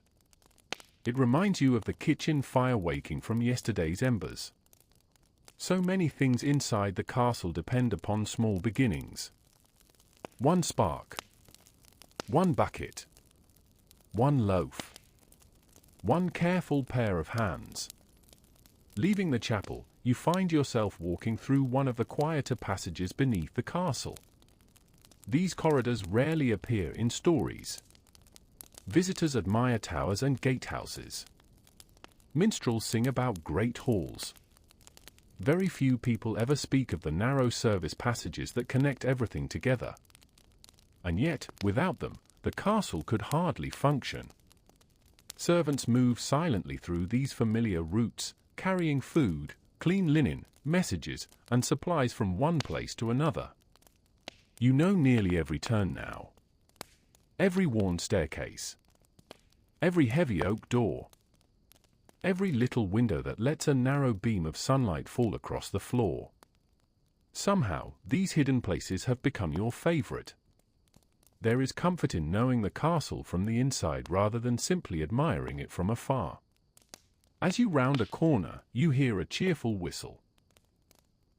The quiet satisfaction of an honest day. The chapel bell fades gently into the warm afternoon air, leaving behind a peaceful silence that settles across the castle like a familiar blanket. For a brief moment, the busiest hours of the morning have passed. The courtyard feels calmer now.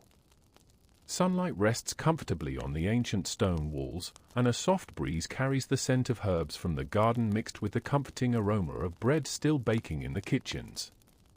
Somewhere above, a pair of swallows chatter beneath the eaves, while the castle cats have wisely chosen sunny patches of ground for their afternoon naps. You take a slow breath. There is still plenty of work to do. There always will be.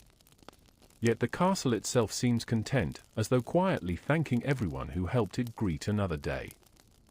Your next task comes from old Margaret. She meets you outside the servants' hall carrying a basket overflowing with neatly folded linen. "I could use another pair of hands," she says warmly. You gladly accept. Together, you begin walking through the castle's winding corridors, delivering clean towels, tablecloths, blankets, and fresh linens wherever they are needed. The basket is not especially heavy. Even so, it reminds you that every comfortable bed in the castle, every clean dining table, and every welcoming guest chamber depends upon someone carrying simple things from one room to another. As you climb another familiar staircase, sunlight pours through a narrow window overlooking the countryside. You pause, just for a heartbeat. Beyond the castle walls, fields stretch toward distant woods, their shades of green gently shifting beneath the afternoon breeze. Farmers move slowly behind teams of oxen, turning the rich earth one careful furrow at a time. Sheep graze peacefully on nearby hills, looking so calm that you cannot help wondering whether they have ever been in a hurry about anything. Old Margaret notices your smile. A pleasant view, isn't it? It is. She adjusts the basket on her arm. The castle feels busy. You nod. But the world beyond keeps its own pace. She looks out across the fields before speaking again. And somehow, they fit together perfectly. You continue your walk, thinking about those words. Perhaps life is rather like the castle itself. Some days are filled with movement. Others invite stillness. Both have their place. The afternoon passes quietly. Fresh blankets are folded onto wooden chests. Clean tablecloths replace those already stained by breakfast. Curtains are shaken gently from open windows, allowing warm summer air to drift through rooms that smell faintly of beeswax and polished oak. You discover that even the smallest chores have their own quiet rhythm. Straighten a chair. Fold a blanket. Close a cupboard. Open a window. Each action takes only a few moments. Together, they create rooms that feel peaceful and welcoming. No one entering later will think about the servant who folded the blanket or dusted the windowsill. They will simply notice that the room feels pleasant. There is something deeply satisfying about that. Not every kindness needs to be remembered by name. As the afternoon sun slowly begins its journey toward the western hills, Thomas appears once again, carrying a basket of polished wooden bowls. You are beginning to suspect that he always seems cheerful. "Fancy helping me?" he asks. Of course. The bowls have decided they would rather stay here. You glance at the basket. They don't look particularly stubborn. They're very convincing. Together, you carry the bowls toward the pantry, where shelves already hold rows of earthenware jugs, clay mugs, woven baskets, and neatly stacked trenchers. Everything has its place. Everything is arranged so the next person can find it without searching. Thomas carefully sets the final bowl onto the shelf and steps back to admire the neat rows. There. He folds his arms with exaggerated satisfaction. If no one notices our work. He pauses dramatically. That means we've done it properly. You laugh. It sounds like another one of his simple jokes. Yet the more you think about it, the wiser it becomes. When the castle runs smoothly, people notice the feast, not the kitchen. They notice the warm room, not the servant who lit the fire before dawn. They notice clean floors, but rarely the broom. The greatest success often passes quietly. That thought no longer troubles you. Instead, it fills you with a gentle sense of pride. As the day begins to soften into evening, the pace of work eases. The longest shadows stretch across the courtyard. The stable horses enjoy one last brushing before nightfall. Kitchen fires are prepared for the evening meal. The gardener waters the herbs one final time, the tiny droplets sparkling like scattered jewels beneath the lowering sun. You sit for a few peaceful moments beside the old well. Its weathered stones still hold the warmth of the afternoon. Looking into the clear water below, you see your reflection wavering gently alongside a patch of blue sky. The well has reflected countless faces before yours. Servants. Children. Travelers. Perhaps even kings. It treats them all exactly the same. The thought makes you smile. The castle, too, has its own quiet fairness. Every person contributes something. Some carry buckets. Some bake bread. Some mend clothing. Some tend gardens. No task is too grand. No task is too humble. Without each one, the whole rhythm would slowly falter. The evening bell rings softly from the chapel tower. Its familiar voice drifts across the courtyard, over the gardens, beyond the outer walls, and into the peaceful countryside. One by one, servants begin returning their tools. Brooms are leaned neatly against walls. Buckets are stacked beside the well. Lanterns are prepared for the coming night. Tomorrow, every one of those tools will be picked up again. The same broom. The same bucket. The same familiar routines. Once, that thought might have sounded tiring. Now it feels comforting. There is a quiet reassurance in knowing what tomorrow will bring.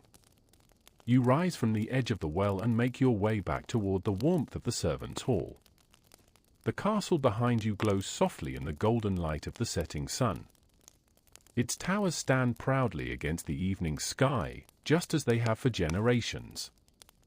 Visitors will always remember the great walls, the noble banners, and the impressive gatehouse. But you know another side of the castle now. You know the hidden corridors, the warm kitchens, the gentle laughter below stairs, and the countless ordinary chores that make every extraordinary day possible. And as another peaceful evening settles over the castle, you realize that while the work may indeed be endless, it is never meaningless. Tomorrow, a new chapter of your life will begin not with sweeping or carrying water, but in the warm, bustling heart of the castle itself, where the kitchens never truly rest and every meal tells a story of its own. The heart of the castle, where every meal begins. As evening gently folded into night, the castle settled into a familiar quiet. One by one, candles burned lower, conversation softened into whispers, and weary servants found their places beside the comforting glow of the hearth. Outside, the wind wandered peacefully around the ancient walls, while somewhere beyond the gatehouse, an owl welcomed the darkness with a patient call. Yet even as you drifted into sleep, the kitchens were already waiting for another day. For unlike the great hall, which falls silent after the last meal has ended, the kitchen never truly rests. It simply pauses long enough for the fire to catch its breath. Now, before dawn has fully returned, you find yourself standing once again beneath the warm rafters of the castle kitchen. This part of the castle feels different from every other room. The chapel is peaceful. The gardens are gentle. The great hall is impressive. But the kitchen is alive. Not in a noisy or hurried way, but with a steady warmth that seems to welcome everyone who enters. The enormous hearth glows softly against the stone walls, filling the room with dancing shadows and the comforting scent of burning oak. Copper pots hang neatly from iron hooks overhead, polished by years of careful hands until they reflect the firelight like little pools of golden water. You pause for a moment, taking it all in. Every morning begins here. Before a single noble rises from bed. Before the stable gates open. Before merchants arrive at the castle gates. The kitchen is already awake. Thomas notices you standing quietly by the doorway. "Come along," he says with a smile. "The bread won't knead itself." You laugh. "I've heard the linen won't fold itself either. And neither will the vegetables." He grins. The castle has many lazy things. The head cook overhears the conversation and smiles without looking up from the large wooden table where she is measuring flour. If everything did its own work, she says calmly, we'd all be terribly bored. You suspect she may be right. The great table in the center of the kitchen is already dusted with flour. Large sacks of barley, rye, and wheat lean against the far wall, waiting patiently for their turn. Nearby, baskets overflow with onions, carrots, cabbages, leeks, and turnips gathered from the castle gardens and neighboring farms. Bundles of dried herbs hang from the rafters: sage, rosemary, thyme, mint, and lavender, filling the warm air with gentle fragrances that seem to change each time the fire crackles. The kitchen smells like comfort itself. Fresh bread, warm wood smoke, melted butter, earthy vegetables, a hint of sweet honey. Even after all this time, you still think it is one of the finest places in the entire castle. Today, your first task is wonderfully simple. The baker places a bowl of warm water before you, then a sack of flour. Finally, a small wooden dish holding coarse salt. "Watch carefully," he says. You do exactly that. His hands move slowly, almost gracefully. The flour forms a soft white hill upon the table. A little hollow appears in the center. Water is poured carefully into it. A pinch of salt follows. Nothing seems hurried. Nothing seems wasted. His hands gently bring everything together until loose flour slowly becomes smooth, living dough. It is strangely satisfying to watch. When he finishes, he gestures toward another bowl. Your turn. You hesitate. The dough sticks to your fingers almost immediately. Flour dust rises into the air, settling across your sleeves and nose. Thomas walks past, glances at your flour-covered face, and smiles. It appears the bread has started making servants. Several people laugh softly. You cannot help laughing too. The baker simply hands you another small handful of flour. Try again. This time, your movements are slower, gentler. The dough still clings to your fingers, but not quite as stubbornly. Little by little, it begins to feel smoother beneath your hands. The baker nods with quiet approval. Good bread, he says, likes patience. It reminds you of the gardener speaking about growing herbs, and the old servant teaching you to wake the fire, and old Margaret folding linen without rushing. The castle, it seems, teaches the same lesson in many different ways. Nearly everything worthwhile takes time. As the dough rests beneath clean linen cloths, you move toward the great fireplace. An enormous iron pot hangs above the flames, already beginning to warm. The head cook carefully adds onions first. Their gentle sizzling fills the room with a rich, comforting aroma. Carrots follow. Then leeks. Finally, fresh herbs. Nothing complicated. Just honest ingredients prepared with care.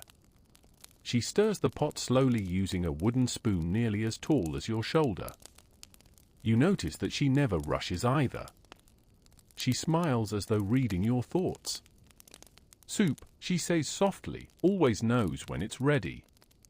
You nod, watching tiny bubbles rise lazily to the surface. Outside, morning sunlight begins spilling through the kitchen windows. The golden light catches floating dust and flour, turning them into tiny sparkling clouds that drift peacefully through the warm air. Beyond the glass, you can see gardeners already tending the herb beds. A stable boy leads 2 horses across the courtyard. Somewhere nearby, the chapel bell rings gently to welcome another day.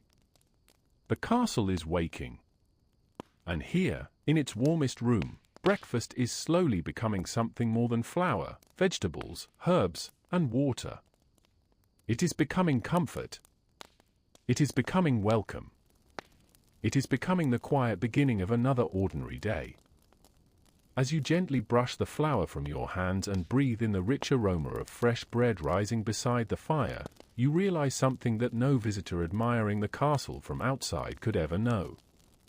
The true heart of the castle does not beat inside the great hall. It beats here, beside the hearth, where kind hands, simple ingredients, and patient work come together long before the rest of the world opens its eyes. The gentle rhythm of the kitchens.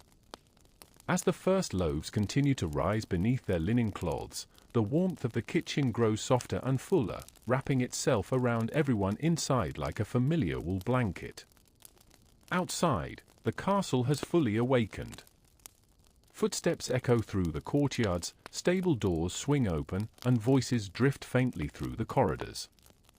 But here inside the kitchen, the world seems to move to its own quiet rhythm, measured not by bells or the rising sun, but by simmering pots, glowing embers, and the slow baking of bread. You are beginning to understand why the older servants speak of the kitchen with such affection. It is more than a place to prepare meals. It is where nearly every story in the castle begins. The head cook, Mistress Agnes, moves through the room with calm confidence. She rarely raises her voice, yet somehow everyone hears her. A gentle nod here, a quiet suggestion there, and the entire kitchen seems to flow effortlessly around her. She notices you watching. "Would you help me with the herbs?" You nod eagerly. She leads you to a long wooden table where neat bundles of rosemary, thyme, sage, parsley, and mint rest in woven baskets. Their fragrance fills the air so completely that you can almost tell each one apart before seeing it. "Every herb has its own purpose," she says, picking up a sprig of rosemary. "This one likes hearty stews." She reaches for thyme. "And this one is happiest in soup." You smile. They sound almost like people.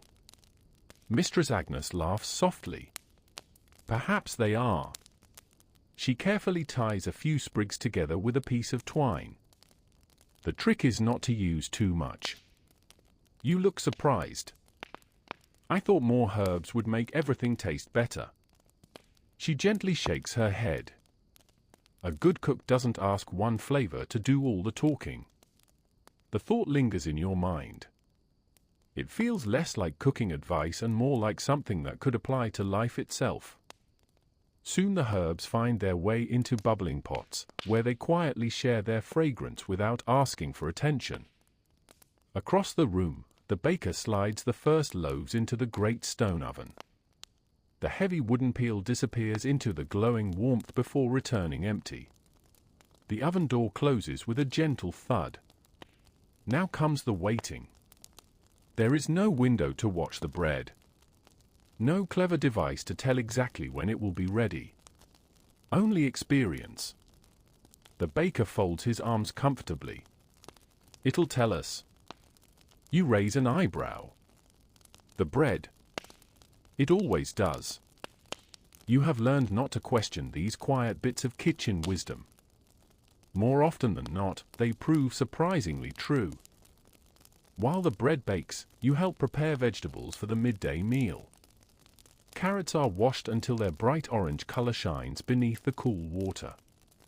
Leeks are trimmed carefully. Cabbages are sliced into neat ribbons. The work is wonderfully repetitive. Slice. Gather. Set aside. Repeat. There is something calming about knowing exactly what comes next. Nobody rushes you. Nobody counts how quickly each carrot is cut. The vegetables have waited patiently in the garden for months. They can surely wait another few careful moments on the chopping board. As you work, conversations drift gently through the room. Thomas is explaining to one of the younger boys why onions seem determined to make everyone cry. "I'm convinced," he says with great seriousness, "that they're simply offended about becoming soup." The boy giggles. Mistress Agnes looks up from her pot. "Or perhaps," she replies, "they're reminding us to be grateful someone else peeled them yesterday." Laughter spreads warmly around the kitchen. Not loud. Not distracting. Just enough to brighten the work.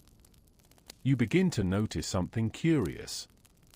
No one here seems eager to finish the day as quickly as possible. Instead, they focus entirely on the task in front of them. One loaf. One pot. One basket. One conversation.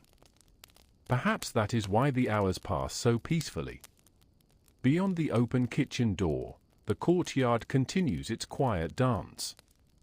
A messenger rides through the gatehouse, his horse's hooves echoing gently across the cobblestones before fading into the distance. The gardener carries fresh letters toward the pantry. Two washerwomen pause beside the well to exchange cheerful greetings before continuing on their way. Life moves steadily forward. Never hurried. Never still. A rich aroma suddenly fills the kitchen. The baker closes his eyes for a moment. "There," he says. "It's ready." You blink. You didn't even look. He smiles. "I listened." Before you can ask what he means, he opens the oven. Warm air rolls across the room, carrying with it the unmistakable scent of freshly baked bread. Golden loaves emerge one after another, their crusts crisp and beautifully browned. The baker taps the bottom of one loaf with his knuckles. A soft hollow sound answers. He nods with quiet satisfaction. Now it has something to say. You cannot help smiling. Even bread, it seems, has its own language. The loaves are arranged carefully upon wooden racks to cool. For a few moments, nobody touches them.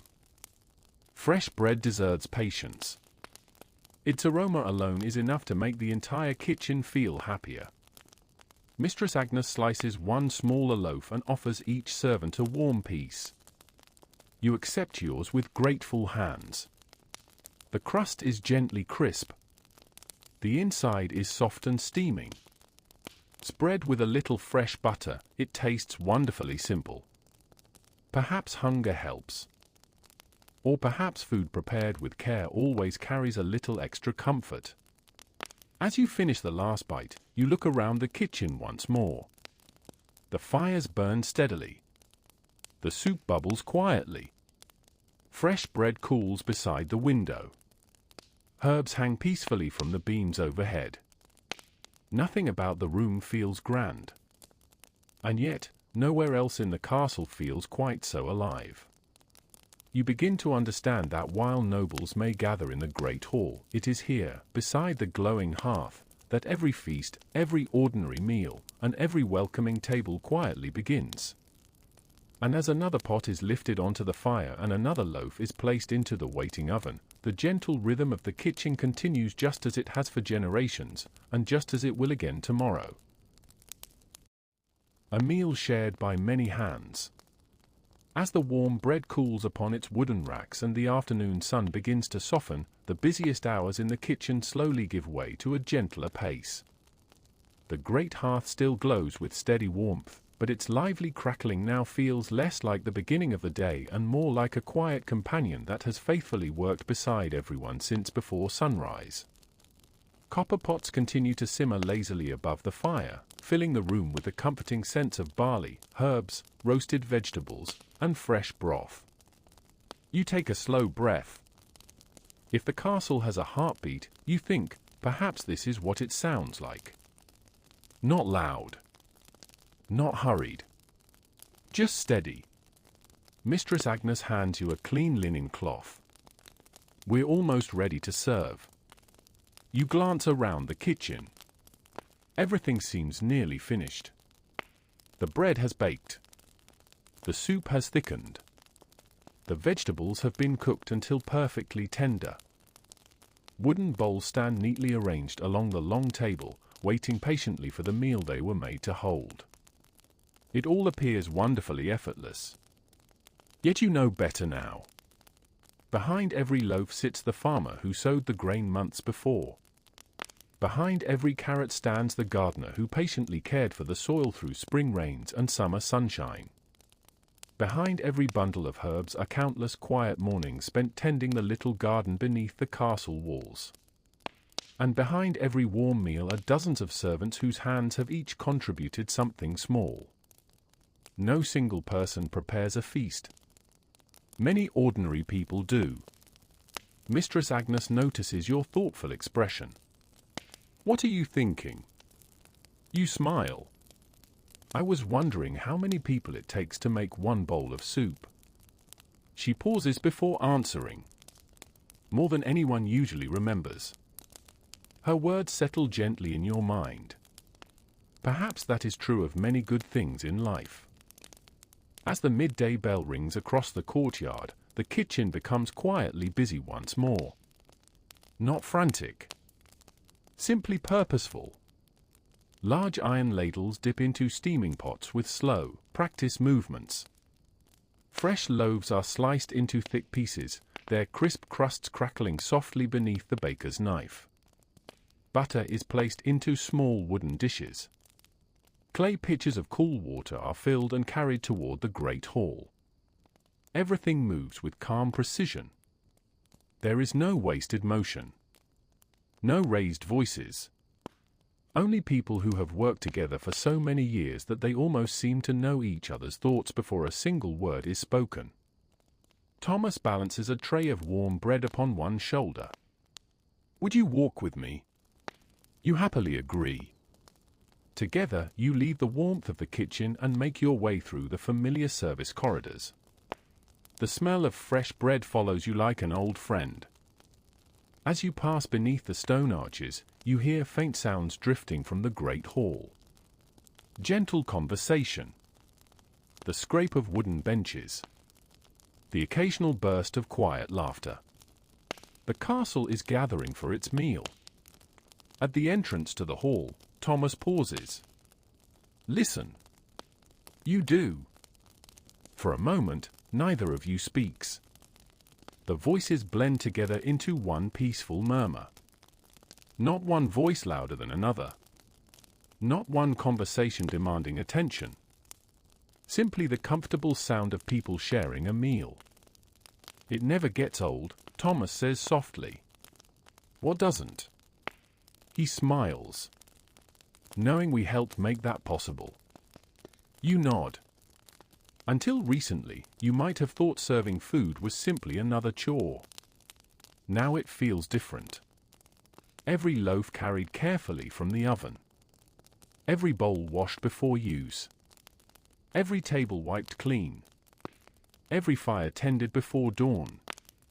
Together, they become something much greater than the work itself. They become welcome. Returning to the kitchen, you discover that the servant's own meal has been prepared as well. It is simple. A hearty bowl of pottage. Fresh bread still warm enough to steam when broken apart. A small piece of cheese. A handful of crisp apples gathered from the orchard. Nothing extravagant. Yet after a morning filled with honest work, it feels like a feast. Everyone gathers around the long wooden table. For a little while, the kitchen grows wonderfully quiet. The only sounds are spoons gently touching bowls, the crackle of the fire, and an occasional sigh of contentment from someone enjoying warm bread. Even Thomas remains unusually silent. You smile. I thought you always had something to say. He swallows another bite before answering. I do. He lifts his spoon thoughtfully. But soup deserves respect. Laughter circles the table. Mistress Agnes smiles without looking up. I've been trying to teach him that for years. The meal passes comfortably. No one rushes to leave. No one watches the clock. Time seems to move differently inside the kitchen. Perhaps because every hour is measured by bread rising, soup simmering, and fires glowing rather than by numbers. When the last bowls have been emptied, everyone quietly returns to work. The table is wiped clean. The dishes are washed in warm water. Fresh wood is added to the hearth for the evening meal. The kitchen begins preparing for tomorrow before today has fully ended. You find that strangely comforting. Life here is never divided into neat beginnings and endings. Instead, each day gently flows into the next. Today's fire becomes tomorrow's embers. Today's bread becomes tomorrow's strength. Today's quiet conversations become familiar memories carried into another morning.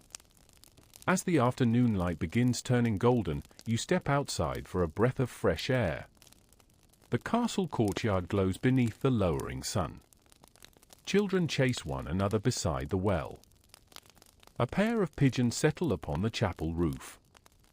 The herb garden releases its fragrance into the warm breeze, while smoke rises peacefully from the kitchen chimney behind you. Looking back at the building, you realize it appears rather ordinary from the outside. Visitors passing through the gate might admire the towering walls or the noble apartments high above. Few would spare more than a glance for the kitchen. Yet you know its secret now. Behind those simple stone walls, hundreds of ordinary acts of kindness unfold every single day. Hands knead dough. Voices share gentle laughter. Fires offer warmth. Meals bring people together. No songs are written about these quiet moments. No banners celebrate them. And yet, without them, the castle would feel cold long before winter ever arrived. As the evening breeze carries the comforting scent of fresh bread across the courtyard one last time, you quietly leave the kitchen behind. Tomorrow, your work will take you beyond the warmth of the hearth and into the grand rooms above, where polished tables, glittering goblets, and noble guests await. For the first time, you will serve in the great hall itself. And you are about to discover that being almost invisible requires a remarkable kind of skill. Serving the great hall. The art of being almost invisible. As the comforting warmth of the kitchen fades behind you, another part of the castle quietly opens its doors. For the past few days, your world has been filled with glowing hearths, fragrant herbs, bubbling soup pots, and the patient rhythm of bread rising beside the fire. The kitchen has taught you that every meal begins long before anyone sits down to eat. Today, you will discover what happens next. This morning, your footsteps carry you upward instead of below. The familiar spiral staircase winds gently toward the great hall, its smooth stone steps worn by centuries of careful feet. Sunlight slips through narrow windows, painting soft bands of gold across the walls. The castle is already awake, yet here in the upper corridors everything feels quieter, almost expectant. The day's first meal has been prepared. Now it must be served. At the entrance to the great hall, the steward waits with his hands folded comfortably behind his back. Master Edwin is not a frightening man. He rarely raises his voice.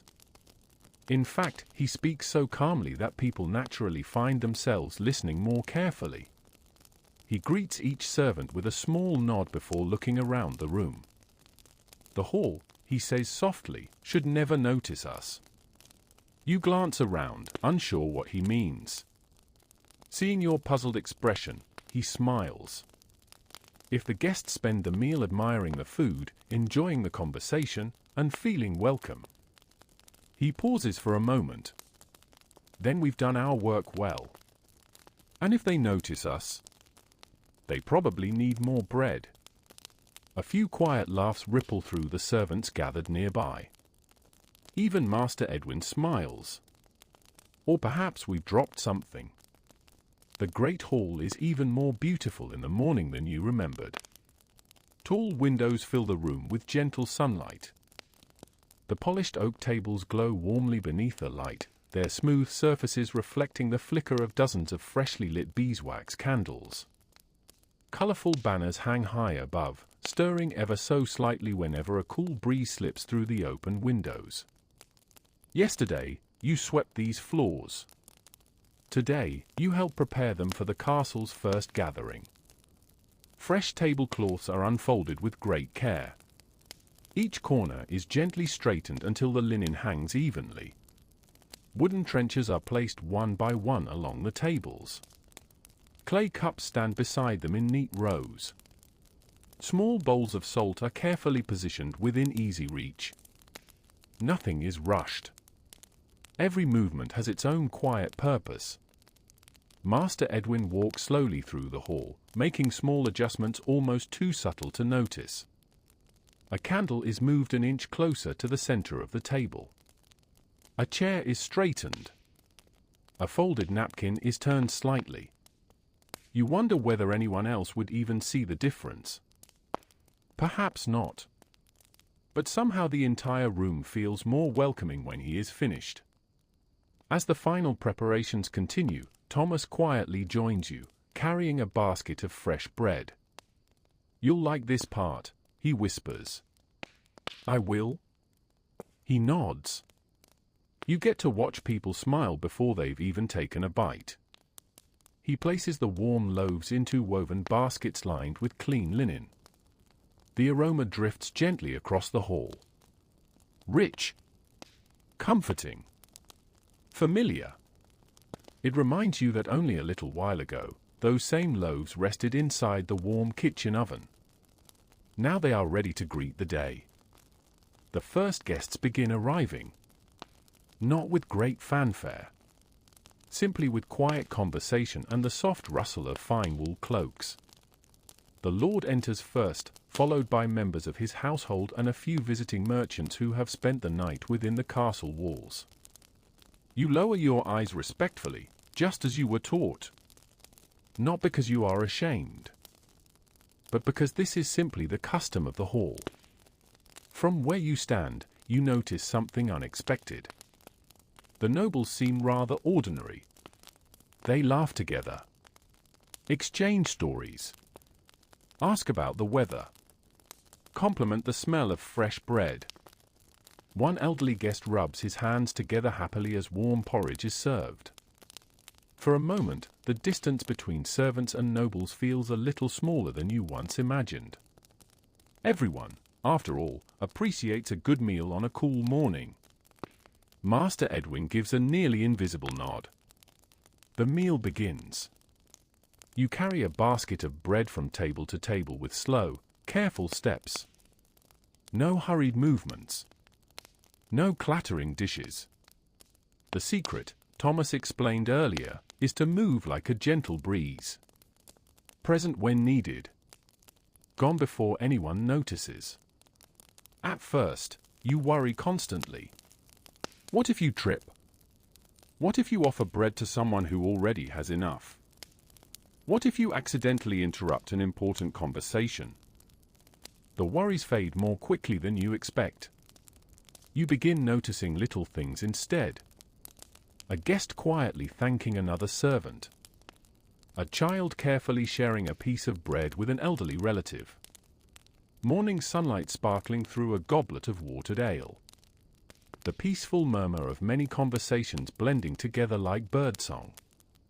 The hall feels less like a place of ceremony and more like a family gathering. Master Edwin was right. When everything runs smoothly, people forget the work happening around them. And strangely enough, that feels rather satisfying. As the meal continues, one of the younger pages reaches for a cup placed just beyond his arm. Without a word, you gently slide it closer. He smiles gratefully before returning to his breakfast. It is such a tiny gesture that no one else notices. Yet somehow, it makes the morning feel warmer. Perhaps kindness is often at its best when it asks for no attention at all. By the time the final baskets of bread have made their rounds, the hall is filled with contented conversation. No plates have been dropped. No candles have fallen. No one has gone without food. For your first morning serving in the great hall, that feels like a quiet success. Standing near one of the tall windows, you watch sunlight dance across the polished floor. You realize that serving is not about being unseen because your work lacks importance. It is about creating such comfort that others hardly need to think about it. Like a well-tended fire. Like clean linen. Like fresh bread waiting on the table before anyone remembers they were hungry. And as another peaceful meal unfolds beneath the castle's high timber roof, you begin learning that sometimes the most meaningful work is the work that leaves behind only comfort, gratitude, and the quiet feeling that everything is exactly as it should be. A hall full of quiet stories. By the time the last of the breakfast bowls have been cleared away, the great hall settles into a slower, gentler rhythm. The morning meal is over, but the room is far from empty. Sunlight pours through the tall windows, warming the polished oak tables where only moments ago fresh bread and steaming porridge were served. A few guests remain, talking quietly over cups of watered ale, while others study maps, write letters, or simply enjoy the peaceful comfort of the hall. You begin gathering the empty trenchers one by one. Master Edwin's instructions return to your mind. Move steadily. Never rush. A hurried servant makes everyone else feel hurried. At first, the advice seemed unusual. Now it makes perfect sense. As you carry a small stack of wooden trenchers toward the kitchen door, you notice how naturally the servants flow around one another. One carries clean cups into the hall just as another carries used ones out. A page opens a heavy door at exactly the right moment without anyone asking. Someone quietly replaces a dying candle before its flame disappears completely. No one gives commands. Everyone simply notices what needs doing. It is almost like watching a flock of birds changing direction together. You wonder how many years it takes to become so effortless. Thomas appears beside you, balancing a basket filled with folded linen. "You're watching again," he says with a smile. "I can't help it." "Good." He nods toward the room. The castle teaches people who pay attention. You look around the hall once more. There is certainly plenty to notice. Near the great fireplace, an elderly knight sits comfortably polishing a pair of worn leather gloves. His silver hair catches the morning light as he quietly tells stories to two young pages, who listen with wide eyes and patient smiles. At another table, a traveling merchant carefully unwraps a bundle of colorful cloth, showing its bright patterns to the lady of the castle. The fabrics shimmer softly in shades of deep blue, forest green, and rich crimson. None of these conversations concern you. Yet they fill the hall with life. The castle, you realize, is much more than stone walls and wooden beams. It is a place where countless little stories meet each day. Some begin. Some end. Most quietly continue. You finish clearing the tables and help lay out fresh cups for the midday meal. The work feels familiar now. Lift. Carry. Wipe. Place. Repeat. There is a soothing comfort in repetition. Your hands know where each cup belongs almost before your mind thinks about it. As you smooth a clean linen cloth across one of the long tables, sunlight catches the weave of the fabric, making it glow softly. Old Margaret walks by carrying a basket of polished spoons.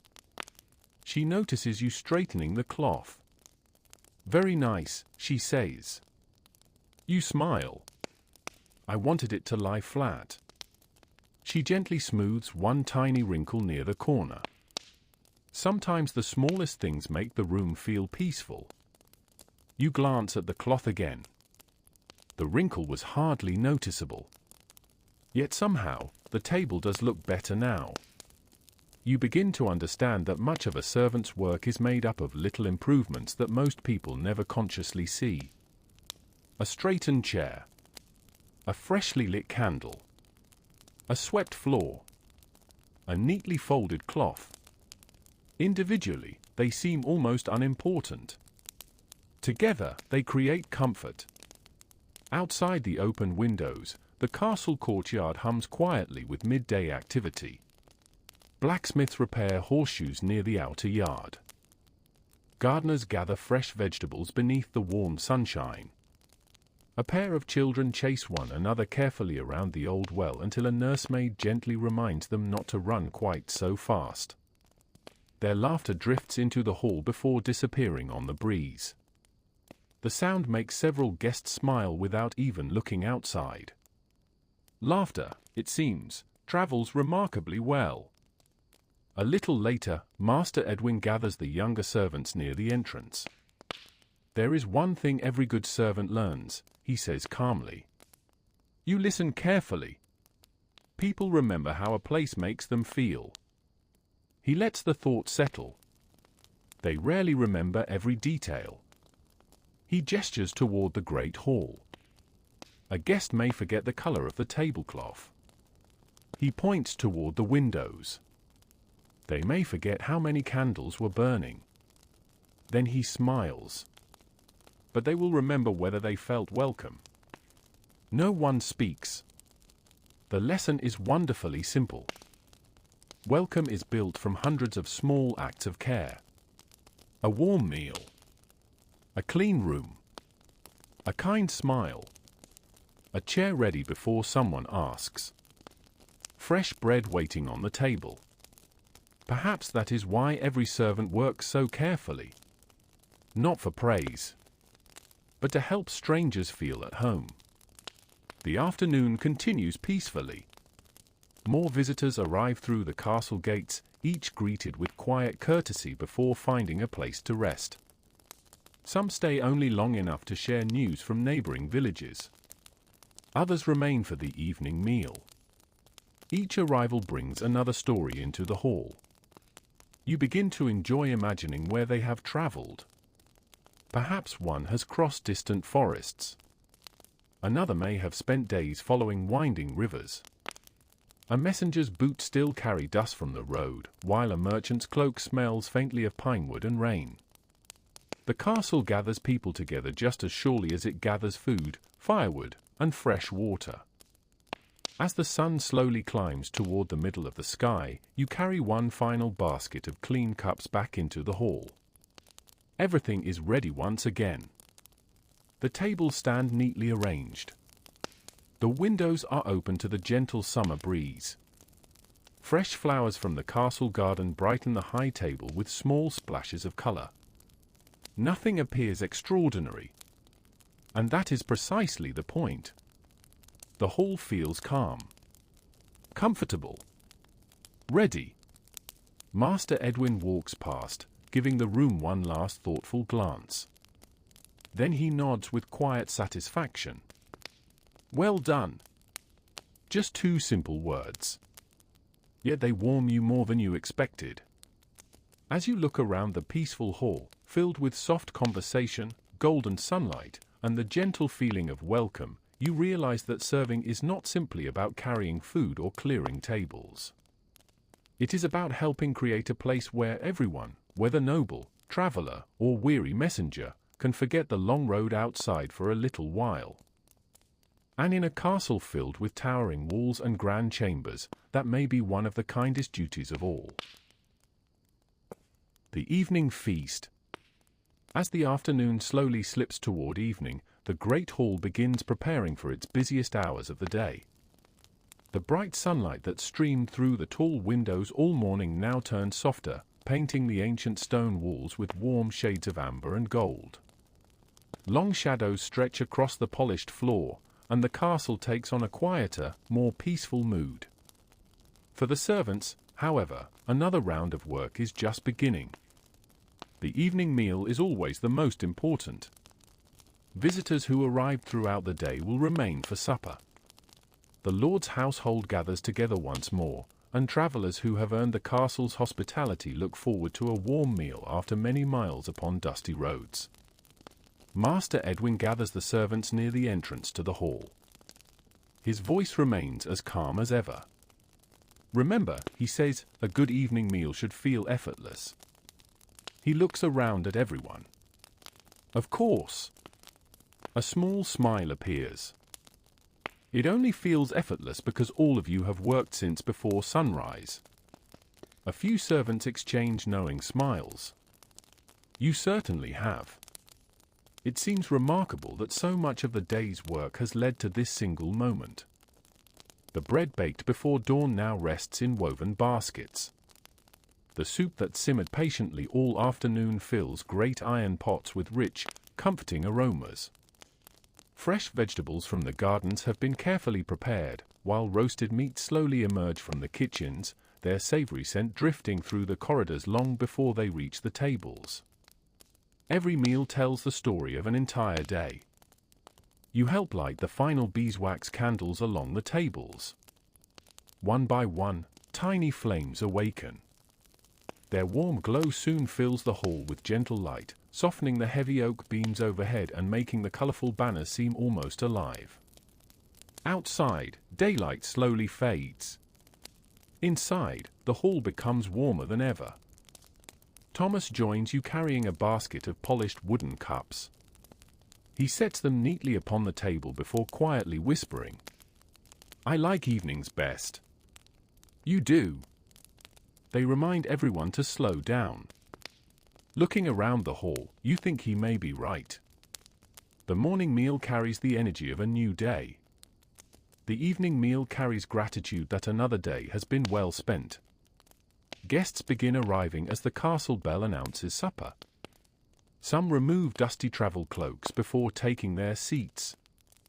Others warm their hands beside the great fireplace while exchanging stories of the day's journeys. A merchant speaks cheerfully about crossing a peaceful river at sunrise. A messenger laughs while describing how a stubborn mule refused to cross a narrow bridge until someone offered it an apple. Even the Lord himself smiles at the tale. Laughter spreads gently around the hall. You realize that stories travel almost as often as people do. Soon the meal begins. You move quietly between the tables with baskets of fresh bread. Your footsteps are slower now than they were this morning. Not because you are tired, because confidence has quietly replaced uncertainty. The basket rests comfortably against your arm. You know exactly when someone might appreciate another slice. You have learned how to step aside before blocking a conversation. You have learned that good service often means noticing little things before anyone needs to ask. An elderly guest reaches toward an empty cup. You refill it before his hand quite arrives. He offers you a grateful nod. No words are needed. Across the hall, another servant gently places an extra blanket around the shoulders of an older traveler seated near the open window. The evening breeze has grown cooler. Again, no announcement is made. Simply a quiet kindness. You begin to understand that the castle is filled with moments like these. Most pass unnoticed. Yet together, they shape the memory of the place. As the meal continues, musicians quietly enter the hall. One carries a lute. Another holds a small harp. Their melodies drift gently through the room, never loud enough to interrupt conversation, only soft enough to accompany it. The music seems to settle over the hall like evening itself. Comforting. Steady. Peaceful. For a few moments, you pause beside one of the tall windows while waiting for the next basket from the kitchen. Outside, the sky has turned deep shades of violet and blue. The first stars begin appearing above the castle towers. Smoke rises peacefully from the chimneys before disappearing into the cool night air. Beyond the walls, tiny lights flicker in the cottages of the nearby village. Families there are sharing their own evening meals. Different tables. Different homes. Yet perhaps the same quiet feeling. The thought brings a gentle smile to your face. Returning to the hall, you notice that conversations have become softer. People no longer speak about business or long journeys. Instead, they share memories. Childhood stories. Harvest festivals. Old friends. Places they hope to visit again. A warm meal has a remarkable way of encouraging gentle conversation. Eventually, the final course is served. Fresh apples. A little cheese. Honey drizzled over warm oat cakes. Simple food. Prepared with care. Guests linger for a while, enjoying the peaceful company far more than the food itself. Master Edwin quietly watches the room from the far end of the hall. He says nothing. He doesn't need to. The contented smiles, relaxed conversations, and comfortable silence tell him everything he wishes to know. The evening has gone well. Little by little, guests begin wishing one another good night. Candles burn lower. The musicians play one final gentle tune before carefully packing away their instruments. Servants begin clearing the tables with the same quiet rhythm that prepared them only hours before. Nothing feels rushed. The day is slowly folding itself away. As you carry the last empty basket toward the kitchen, Thomas walks beside you. How was your first full day in the Great Hall? You think for a moment before answering. I thought serving meant carrying food. Thomas smiles knowingly. And now? You glance back through the open doorway. The hall glows warmly beneath the fading candlelight.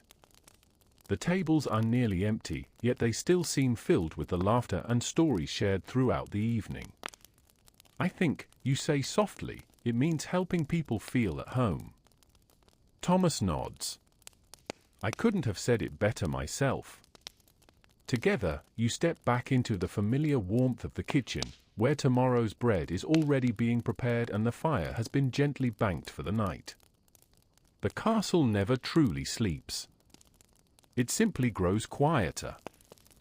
And tomorrow, your work will carry you beyond the halls and kitchens to another corner of castle life where steaming tubs, heavy laundry baskets, and endless piles of wool remind you that staying clean in the Middle Ages is far more complicated than anyone outside these walls could imagine.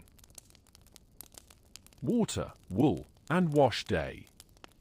The longest laundry day. As the last candle in the great hall flickers into darkness, the castle settles beneath a blanket of quiet night. The musicians have packed away their instruments. The noble family has retired to their chambers. Even the great fireplace burns with only a gentle glow, its embers breathing softly beneath a layer of pale ash. One by one, the servants find their way back to the warmth of the servants' hall. You stretch your tired shoulders as you settle onto your straw mattress. It has been a long day. A good day. The kind of day that leaves your hands weary but your mind peaceful. Around you, familiar voices fade into sleepy whispers. Someone quietly wishes everyone a good night. Thomas is already asleep, proving once again that he possesses the remarkable talent of falling asleep almost anywhere. Old Margaret carefully folds tomorrow's apron before placing it beside her bed. Even after all these years, she still prepares for the next morning before resting from the last. You smile to yourself. The castle never truly stops. It simply changes its pace. Outside, rain begins to fall. At first, it is only a few gentle drops tapping against the small windows. Soon the sound grows steadier. Soft. Even. Comforting. The rain washes over the castle roofs, trickles down ancient stone walls, and quietly fills the gutters before disappearing into the earth below. You fall asleep listening to its peaceful rhythm. When morning arrives, the rain has ended. The air feels wonderfully fresh. Everything outside seems cleaner somehow. Tiny drops of water cling to the herb garden, sparkling in the first rays of sunlight like scattered pearls. The cobblestones of the courtyard shine softly, reflecting patches of pale blue sky between the drifting clouds. You breathe deeply as you step outside. The whole castle smells different after rain. Fresh earth. Wet stone. Oak leaves. And somewhere nearby, the comforting scent of smoke rising from the kitchen chimney. It is a beautiful morning. Which, as Thomas cheerfully informs you, usually means one thing. Wash day. You blink. Beautiful weather means laundry. It certainly does. He lifts a large empty wicker basket. The sun dries clothes much better than complaints. You laugh. I suppose that's true. It has been tested thoroughly. Together, you walk toward the laundry house, a sturdy stone building tucked beside the inner wall of the castle. Unlike the Great Hall or the chapel, very few visitors ever notice this little corner of the castle. It has no colorful banners, no carved windows, no impressive fireplace. Yet it performs one of the most important jobs in the entire household. After all, every tablecloth, towel, blanket, tunic, apron, and bedsheet eventually finds its way here. The laundry mistress, a cheerful woman named Edith, greets you with a warm smile. Good morning. Good morning. She gestures towards several overflowing baskets. It appears the castle has been wearing clothes again. Thomas nods thoughtfully. A terrible habit. Edith smiles. I've been trying to persuade everyone to stop. Even you cannot resist laughing. Perhaps every servant truly does have a favorite joke about their work. Inside the laundry house, the room is already warm despite the cool morning outside. A great copper cauldron hangs above a fire, slowly heating water drawn from yesterday's well. Beside it sit wooden tubs large enough to hold several blankets at once. Bars of homemade soap rest upon wooden shelves, filling the room with the faint scent of herbs and clean linen. You pick one up curiously. It feels rough compared to the smooth soaps people use centuries later. Edith notices your expression. It isn't fancy. She smiles. But it works. That seems to describe many things inside the castle. Simple. Practical. Reliable. The washing begins with sorting. Wool blankets in one pile. Linen tablecloths in another. Kitchen towels together. Aprons separately. Each fabric asks for different care. You had never imagined that washing clothes involved quite so much thinking. Edith explains patiently as she works. Linen enjoys warm water. She points toward another basket. Wool prefers kindness.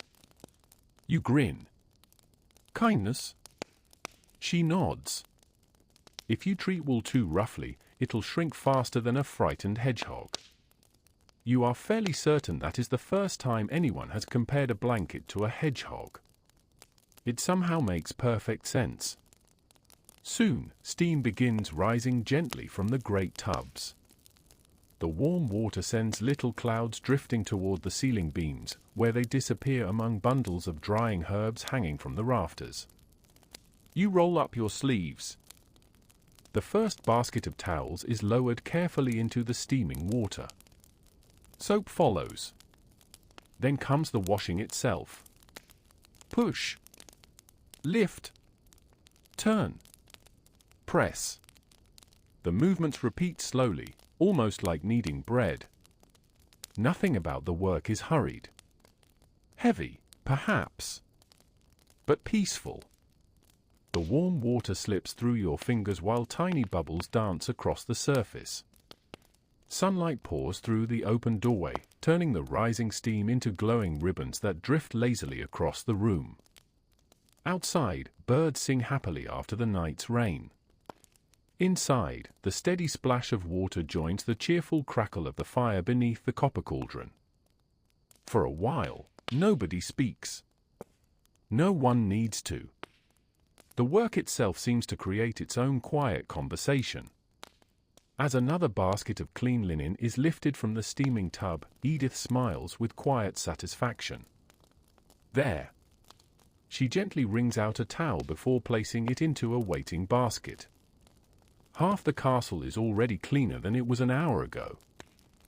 You look around the busy laundry house. The day has only just begun. More baskets still wait patiently by the door. Wash day, you realize, may not be the most glamorous duty in the castle. No bard will ever compose a ballad celebrating freshly cleaned tablecloths. No traveler will journey across kingdoms just to admire neatly folded towels. And yet, without this quiet work, every comfortable bed, every welcoming guest room, and every warm meal served upon clean linen would slowly lose its charm. Perhaps, like so many duties you've discovered, laundry is another invisible kindness. It asks for patience rather than praise. And as you lower another bundle of linen into the warm, gently steaming water, you settle into the peaceful rhythm of wash day, knowing that even the simplest chores help make the castle feel like home. The castle's cleanest secret. By the middle of the morning, the laundry house has become wonderfully warm. Steam curls lazily toward the wooden rafters, where tiny droplets of water gather before quietly disappearing into the aged beams. Outside, the cool air still carries the freshness left behind by last night's rain, but inside, the fire beneath the great copper cauldron keeps everyone comfortably warm.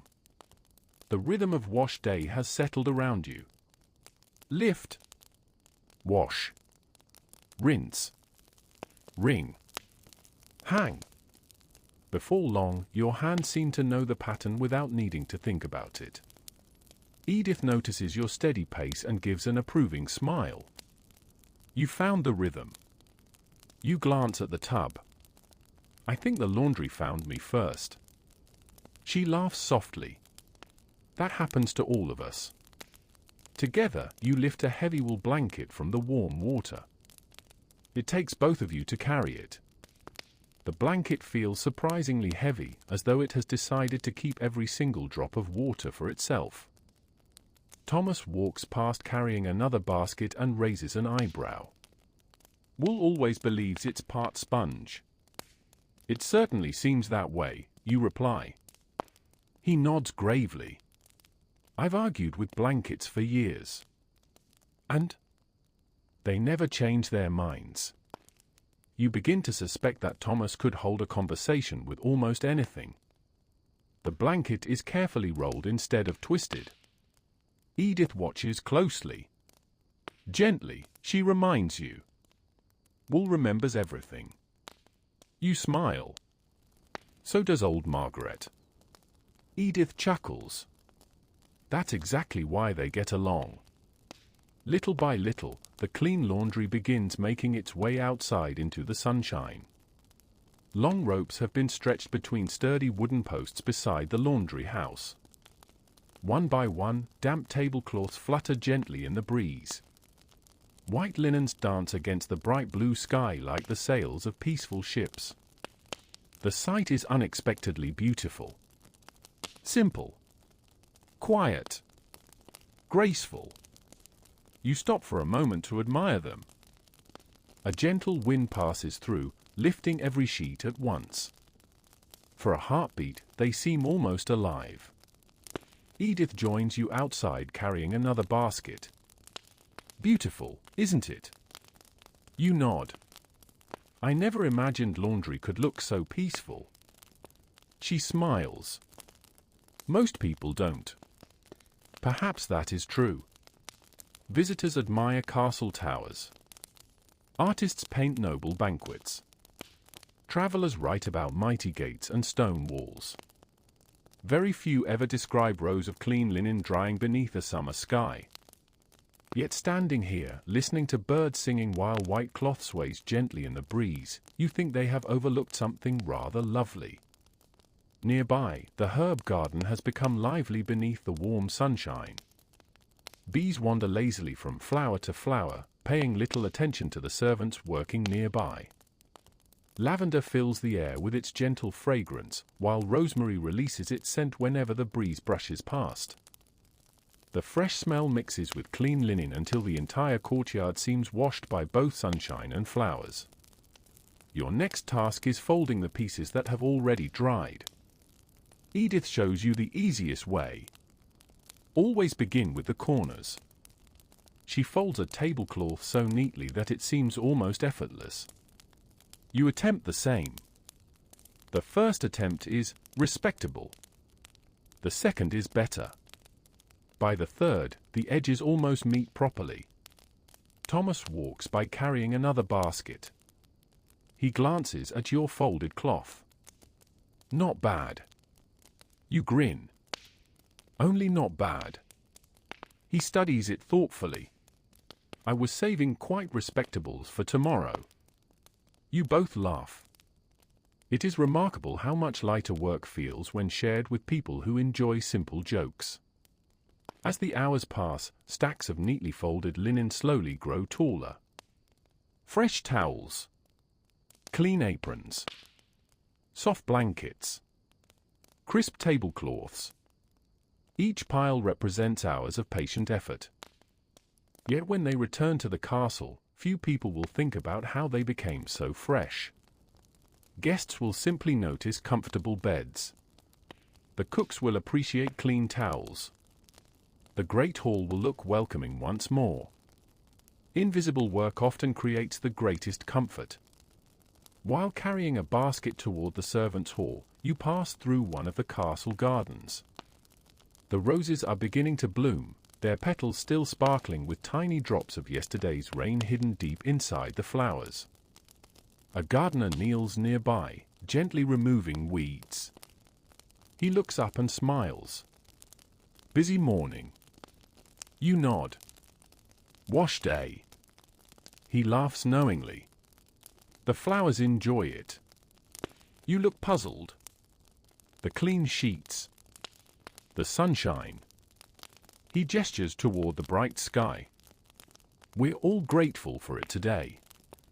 You cannot argue with that. The warmth feels pleasant after the cool rain. Even the castle stones seem happier beneath the afternoon light. By now, your arms are beginning to feel pleasantly tired. Not painfully so. Simply the satisfying kind of tiredness that comes after honest work. You have discovered there is a difference. Some exhaustion comes from rushing. This kind comes from steady effort. It leaves behind quiet contentment rather than frustration.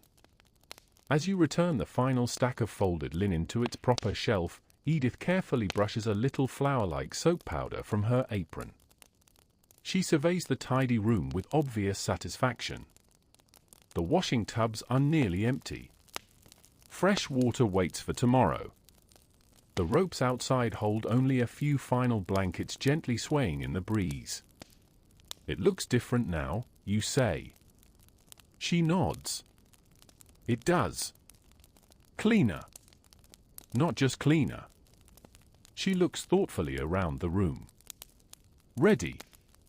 That single word feels exactly right. The towels are ready for the kitchens. The blankets are ready for another cool night. The tablecloths are ready for tomorrow's meals. Everything has quietly returned to its place. As the afternoon sun begins its slow journey toward the western towers, you step outside once more. The last few sheets ripple gently in the breeze like peaceful clouds brought down to earth. Looking at them, you realize that wash day has taught you another quiet lesson.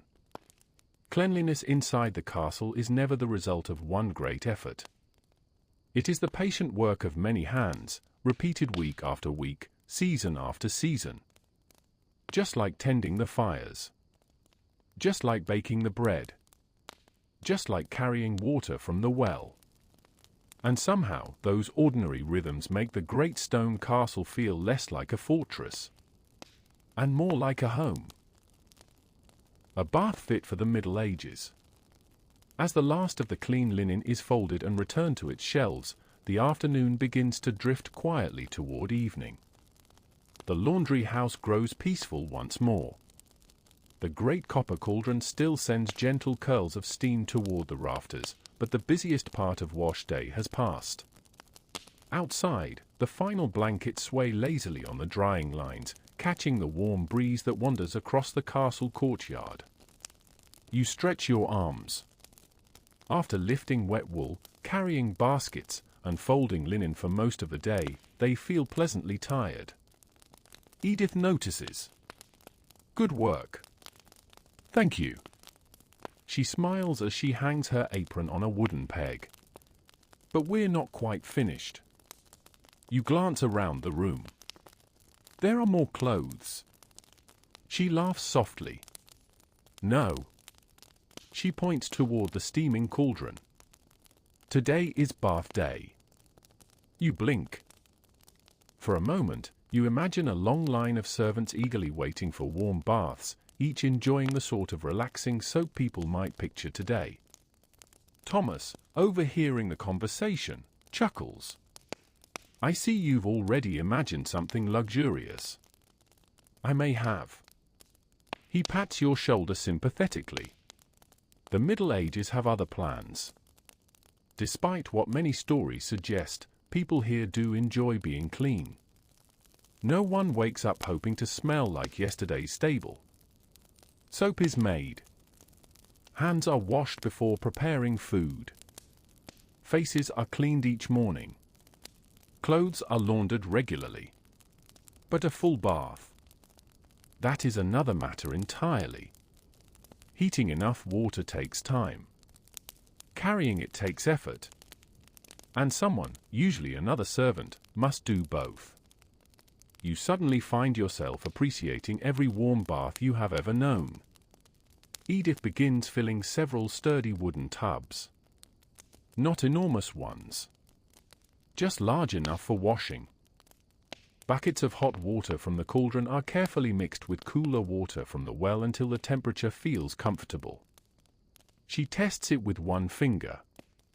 There. Perfect. She smiles. Warm enough to enjoy.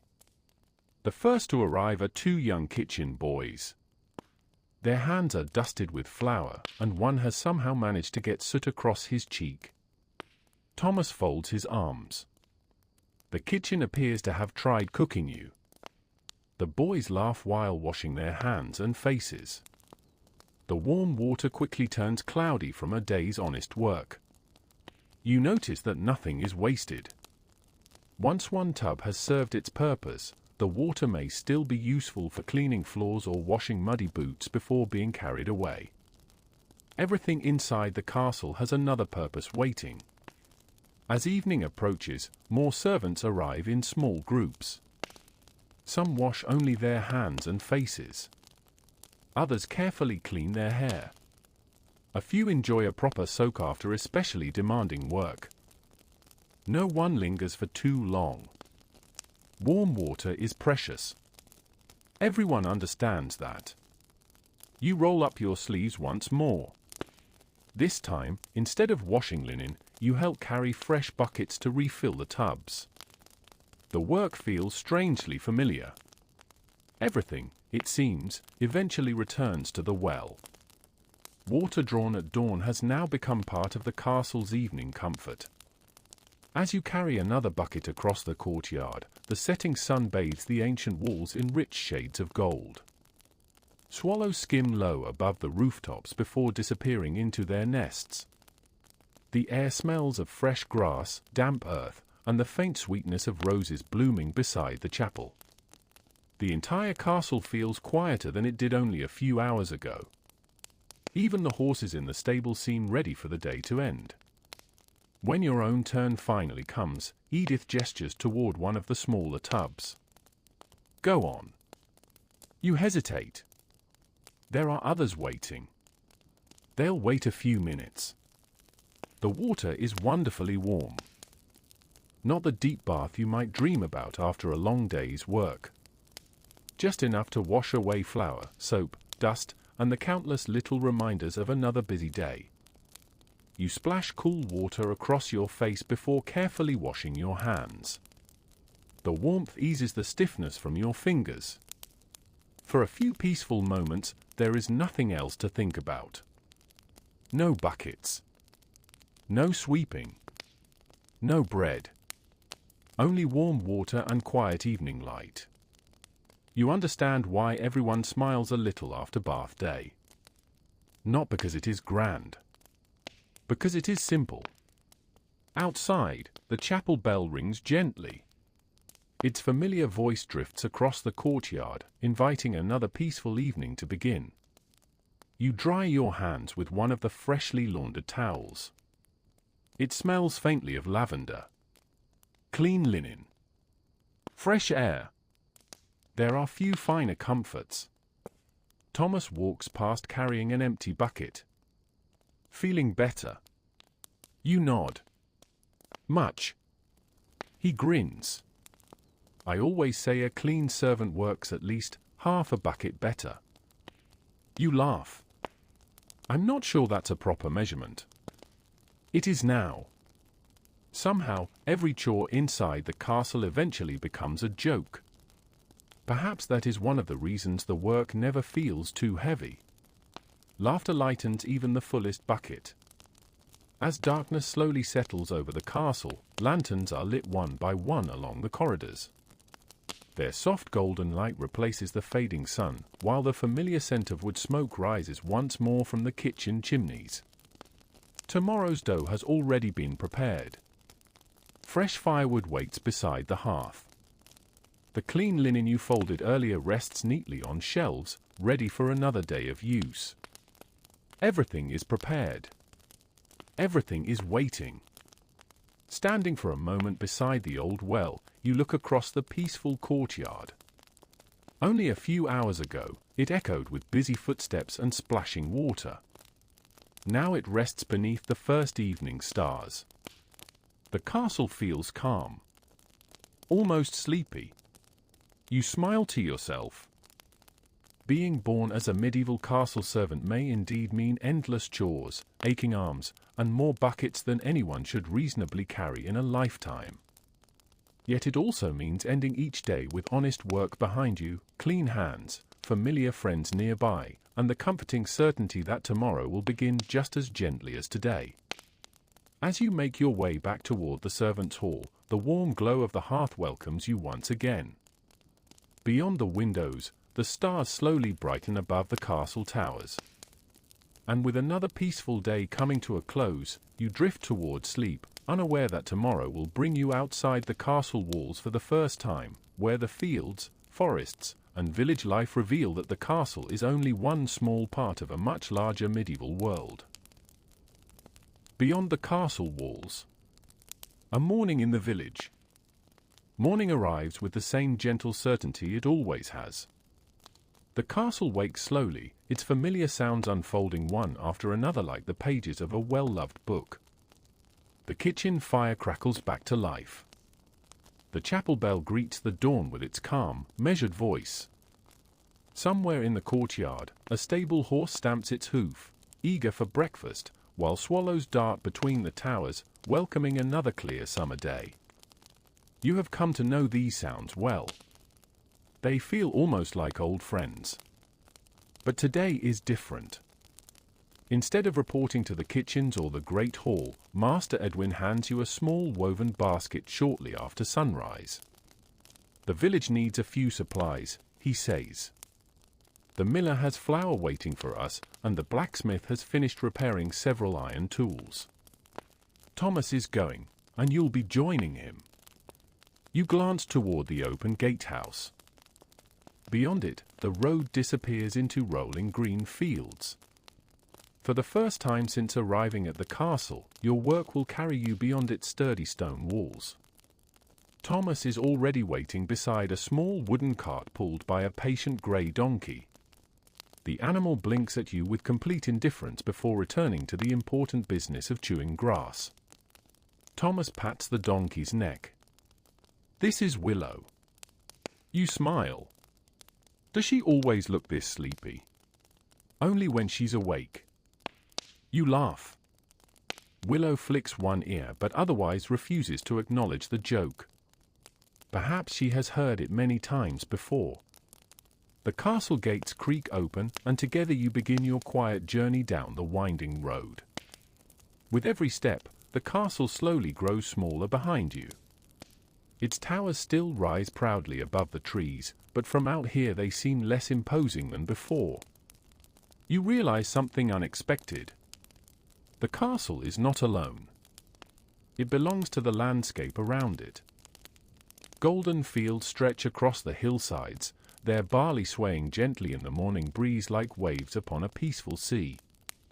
Wildflowers bloom along the edges of the road, filling the air with the soft scent of daisies, buttercups, and clover. Bees drift lazily from blossom to blossom, entirely unconcerned with the business of people. The countryside moves at its own quiet pace.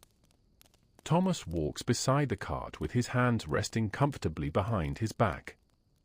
You know, he says, people often think castles are the most important places in the kingdom. Aren't they?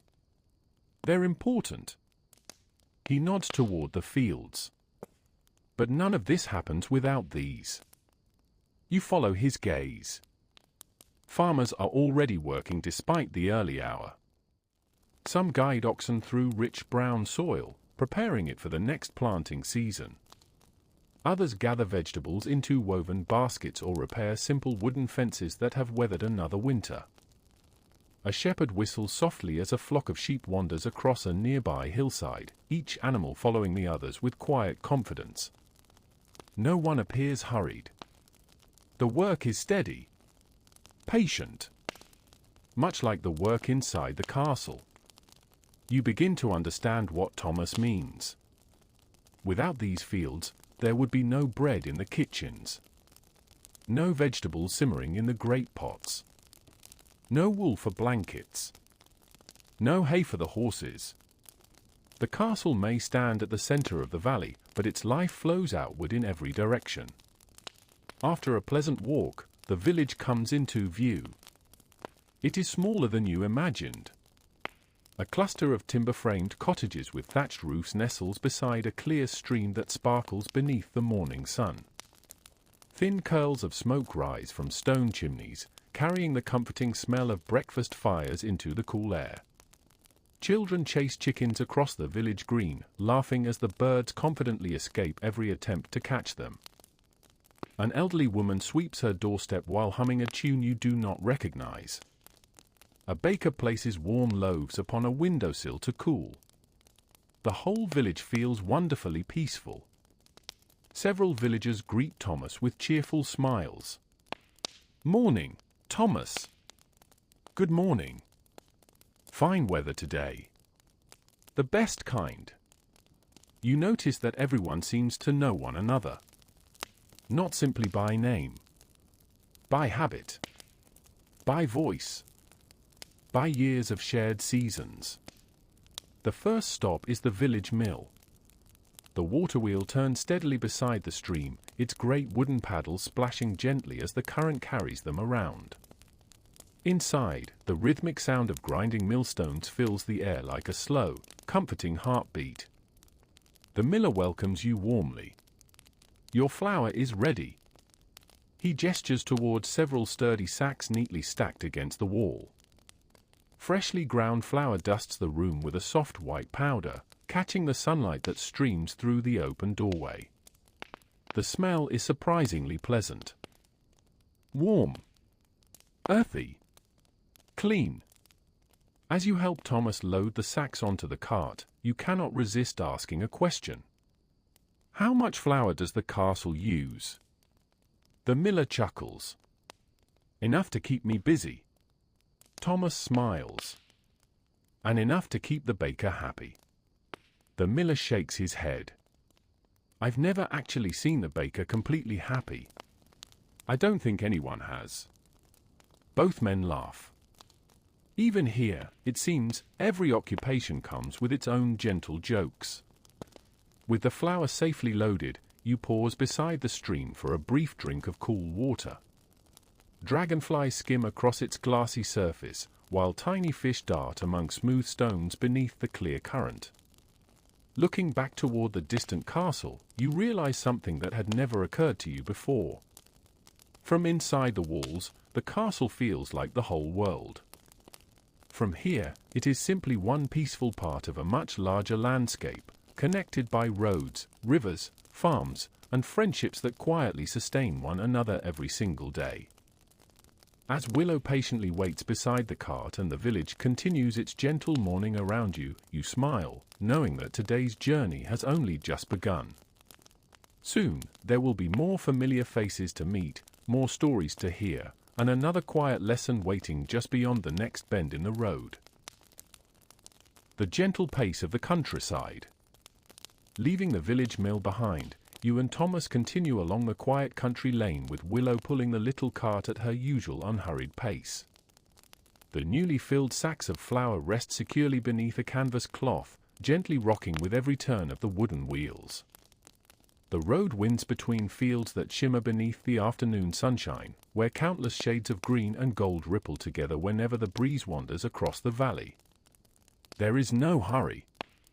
Thomas never seems to rush Willow, and Willow certainly has no intention of rushing anyone else.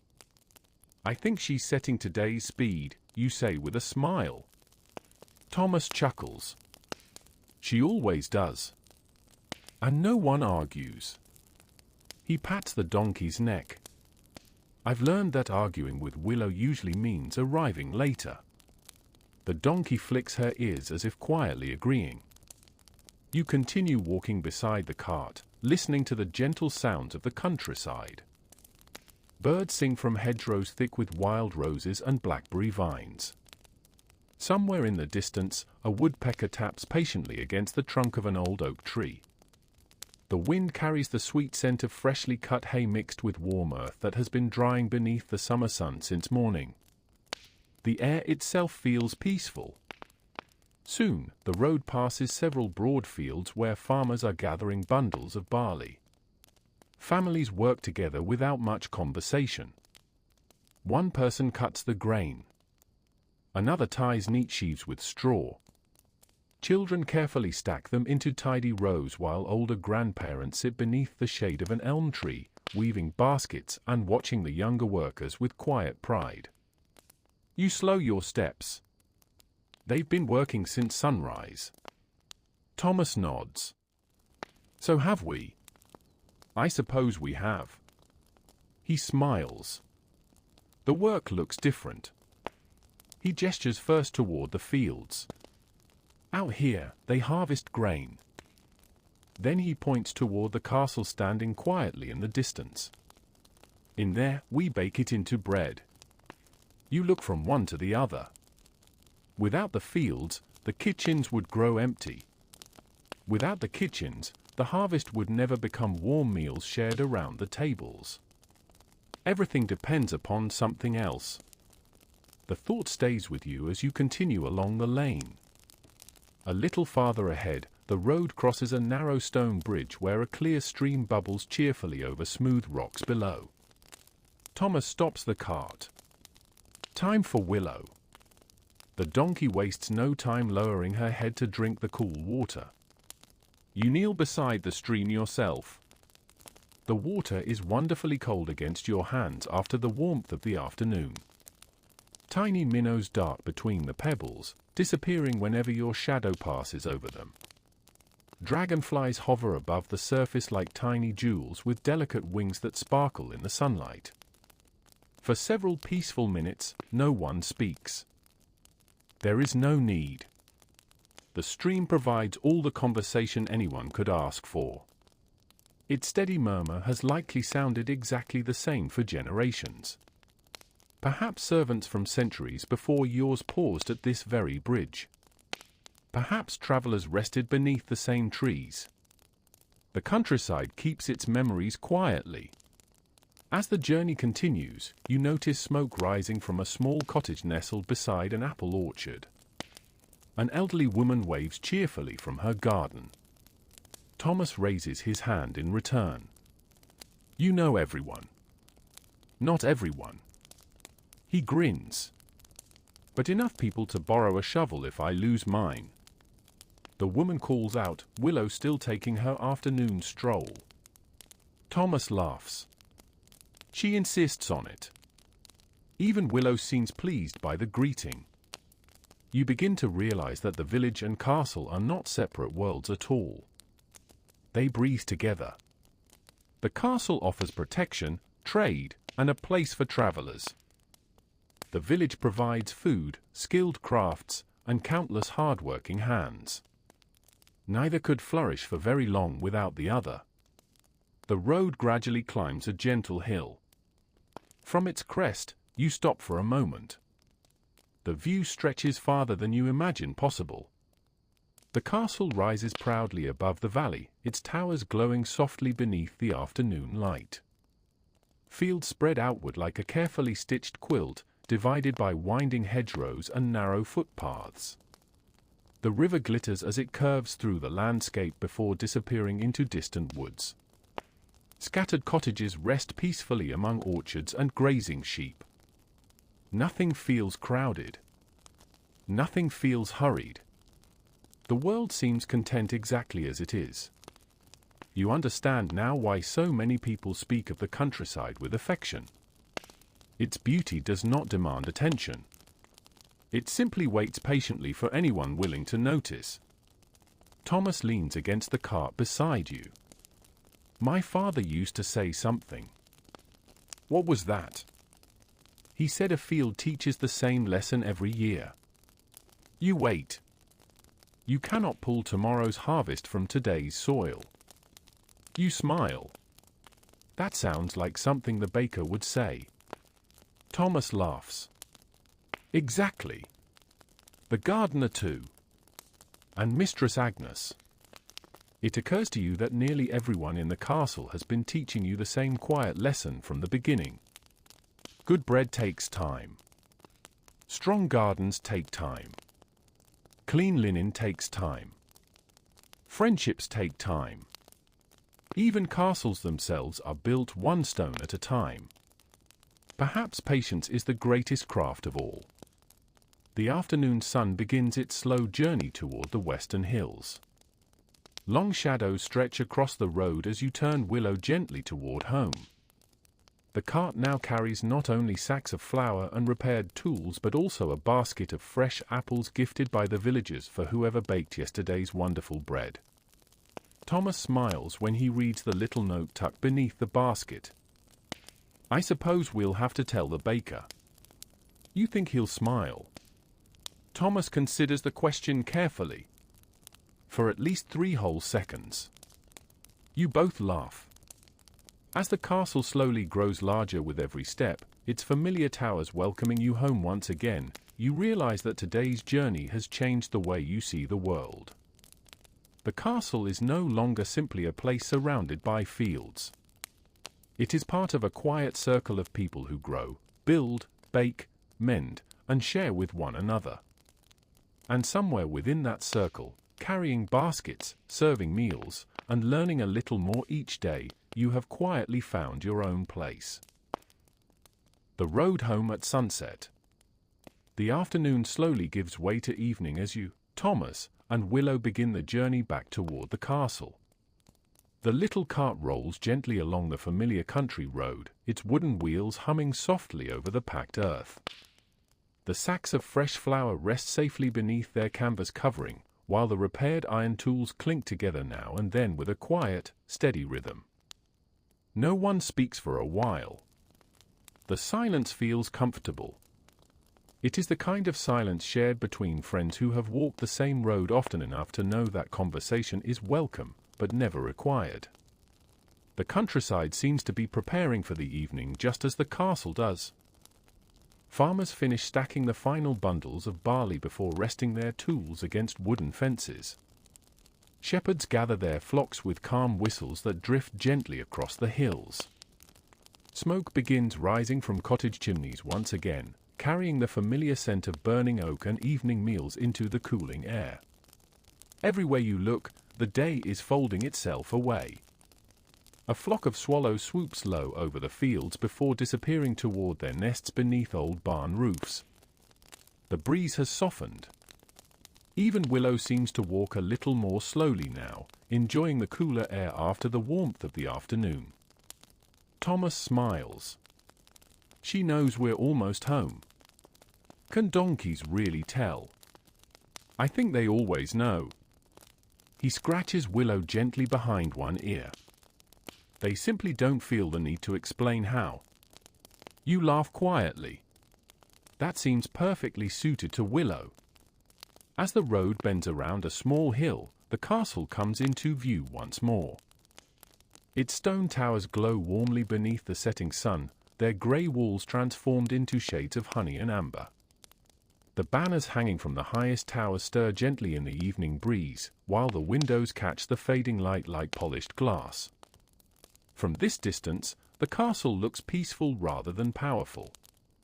It no longer feels like a fortress standing apart from the world. Instead, it seems like another home resting comfortably within the valley, surrounded by fields, orchards, streams, and villages that quietly support one another. You stop walking for just a moment. Thomas notices. Beautiful, isn't it? You nod slowly. It looks different now. How so? I used to think the castle stood alone. Thomas follows your gaze across the valley. It never has. His voice is soft. And it never will. You understand exactly what he means. The baker depends upon the miller. The miller depends upon the farmer. The farmer depends upon the blacksmith. The blacksmith depends upon the charcoal burners deep within the forest. The castle depends upon them all.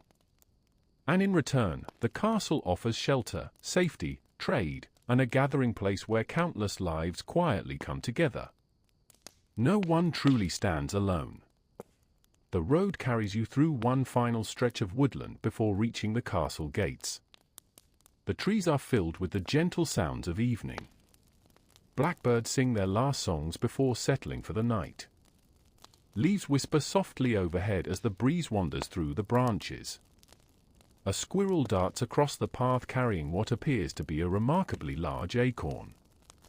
Thomas watches it disappear. Preparing for winter already. It seems early. He smiles. The wise ones always begin before they have to. The thought reminds you of old Margaret folding tomorrow's apron before going to bed. Of Mistress Agnes preparing tomorrow's dough before today's supper has ended. Of Edith filling fresh tubs before the laundry room grows busy again. The castle is full of people quietly preparing for days that have not yet arrived.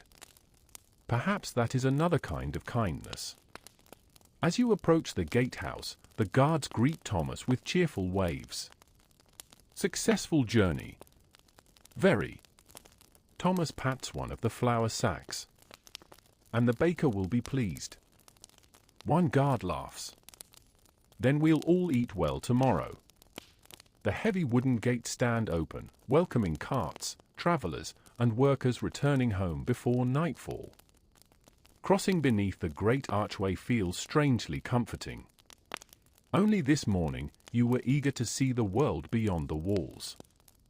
Now, returning home feels just as pleasant. The courtyard is bathed in golden evening light. Kitchen servants carry baskets of vegetables through familiar doorways. Stable boys brush the horses before their evening feed. The gardener waters the herbs one last time, leaving tiny droplets sparkling upon their leaves. Nothing seems hurried. Everyone simply moves through the final tasks of the day with quiet confidence. You help unload the cart beside the kitchens. The sacks of flour disappear into the storeroom. The repaired tools are returned to the carpenter and stable master. Finally, Thomas lifts the basket of apples from beneath the seat. He hands the small note to Mistress Agnes. She reads it carefully before smiling. Well. She glances toward the kitchen where the baker is busy kneading tomorrow's dough. It seems your bread has made friends. The baker pretends not to hear. But you notice the corners of his mouth lift ever so slightly. Thomas quietly whispers. For seconds. You grin. A new record. Even the baker cannot entirely hide his satisfaction. As twilight settles over the castle, supper is shared once again among the servants. The fresh apples from the village are passed around the table, each crisp bite carrying the sweet taste of nearby orchards. Someone remarks that the harvest looks promising. Another wonders whether tomorrow will be as sunny as today. The conversations are simple, comfortable, familiar. After the meal, you step outside one final time before bed. The courtyard is nearly silent now. Lanterns glow softly beside the stone pathways, while stars begin appearing one by one above the towers. The same stars shine over the village, over the farms, over the forests, over every quiet road you walk today. Looking upward, you realize the castle is only one small light beneath an enormous sky. And somehow, that thought does not make it seem smaller. It makes the whole world feel wonderfully connected. With one last peaceful glance across the sleeping valley, you make your way back toward the warmth of the servants' hall. Tomorrow will bring another kind of challenge. The seasons are beginning to change. The mornings will grow colder. The fires will burn longer. The stores must be filled before the first frost arrives. For while summer has been kind, every medieval servant knows that winter is always quietly making its way toward the castle. And preparing for it may be the busiest task of all. The quiet rhythm of an ordinary life. Another morning begins. The winter feast is over.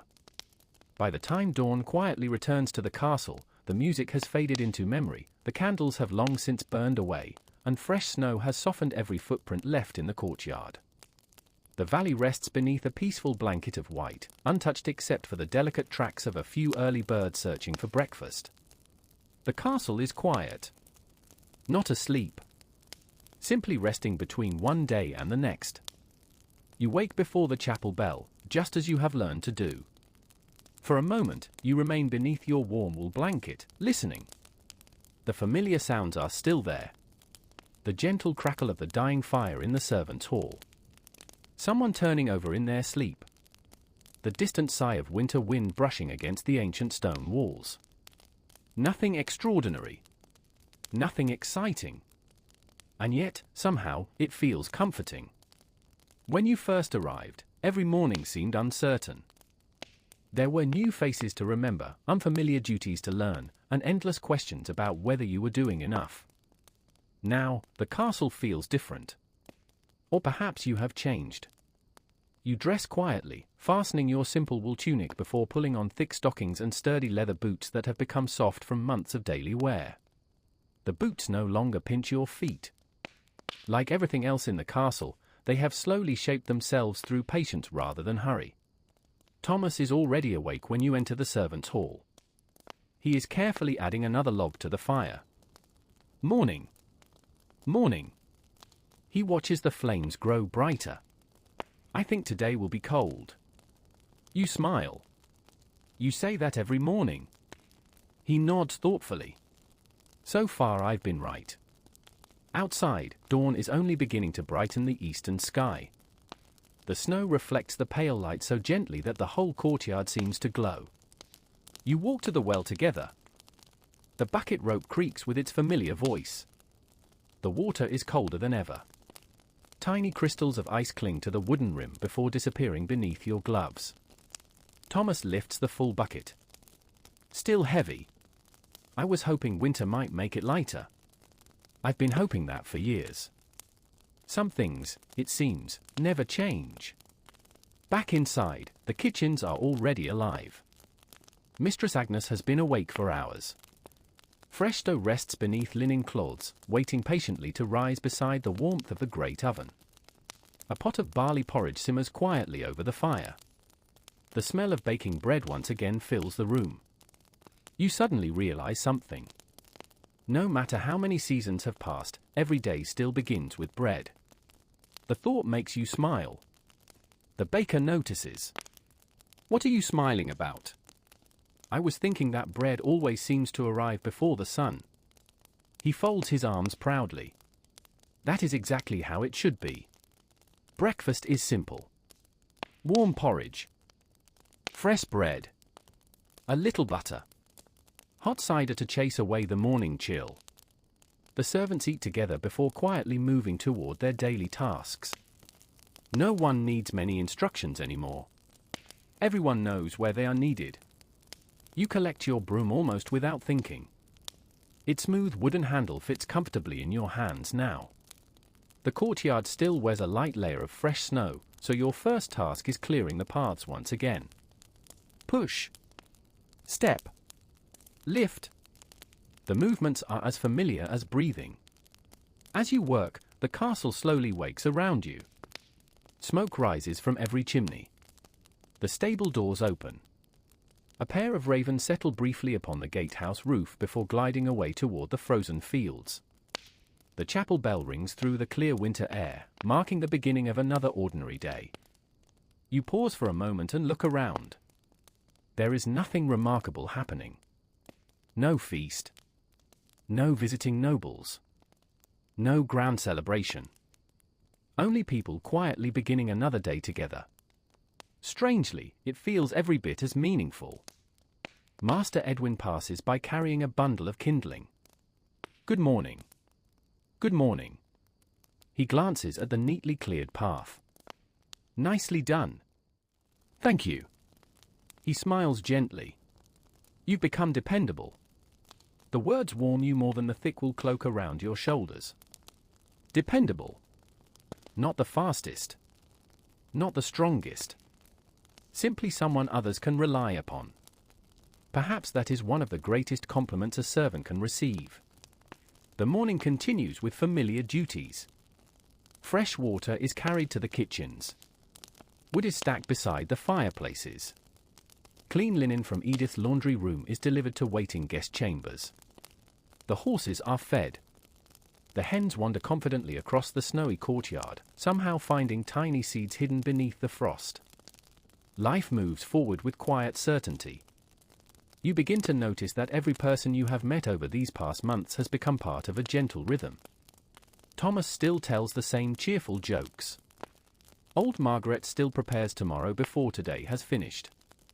Mistress Agnes still measures ingredients by memory rather than by numbers. Master Edwin still notices the smallest details before anyone else. Even Willow, somewhere in her stable, is probably enjoying breakfast at exactly the same unhurried pace as always. The castle has not become exciting. It has become familiar. And familiarity, you discover, has its own peaceful kind of happiness. As the winter sun slowly climbs above the snowy walls, casting long golden shadows across the courtyard, you rest your broom for just a moment. When you first entered these gates, you thought the hardest part of being a medieval castle servant would be the endless work. Now you know better. The work was never the true challenge. The challenge was learning that happiness does not always arrive through extraordinary moments. More often, it grows quietly inside ordinary ones. And with that gentle thought accompanying you into the rest of the morning, you pick up your broom once again, ready for another peaceful day in the castle that has slowly, almost without you noticing, become your home. The small joys you almost miss. The morning unfolds with the quiet confidence of a day that knows exactly what it is meant to become. There is no celebration waiting in the great hall. No important visitors expected at the gate. No feast to prepare or festival to decorate. Only another ordinary winter day. And somehow, after many months inside the castle, ordinary has become one of your favorite things. The snow you cleared earlier has already begun to sparkle beneath the gentle winter sun. Tiny crystals catch the light, making even the simplest pathway seem dusted with countless little stars. The air remains cold, but the bright sky promises calm weather, and everyone seems grateful for that small gift. You carry a basket of clean linen from Edith's laundry room toward the guest chambers. The familiar corridors feel warmer than they once did. Not because the fireplaces burn any brighter. Because you now know every turn, every staircase, and every worn stone beneath your boots. At first, the castle seemed enormous. A maze of passages where every doorway looked the same. Now it feels almost like a favorite book whose pages you could find even in the dark. As you reach the upper gallery, sunlight pours through the narrow windows, stretching across the stone floor in long golden ribbons. Dust drifts lazily through the light, turning slowly in the still air. For a moment, everything is perfectly quiet. You pause without meaning to. Sometimes the castle offers little moments like this. They arrive unexpectedly. A peaceful hallway. The smell of fresh bread drifting upstairs. The sound of a distant broom sweeping across the courtyard. They ask nothing except that someone notices them. You finish placing the clean blankets inside the guest rooms before making your way downstairs. Passing through the kitchens, you find Mistress Agnes stirring another great pot of soup. The rich aroma of barley and vegetables fills the room. She smiles without looking up. "I've baked something." "You always have." She laughs softly. "That's true." From the oven she removes a tray of small oat cakes sweetened with a little honey. "They're for the servants." You accept one while it is still warm. The edges are slightly crisp. The center remains soft. Simple. Wholesome. Delicious.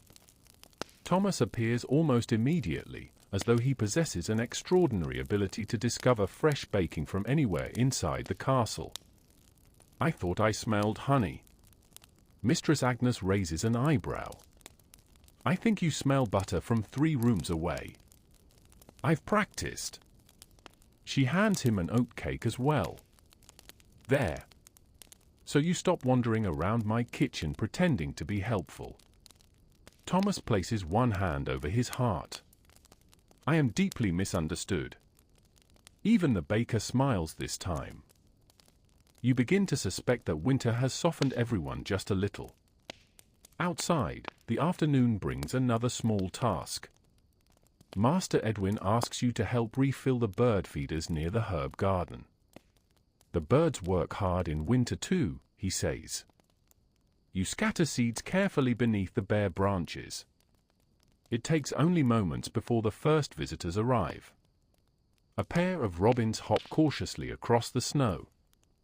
Soon they are joined by sparrows, finches, and a bold little wren that seems entirely unafraid of people. You stand perfectly still.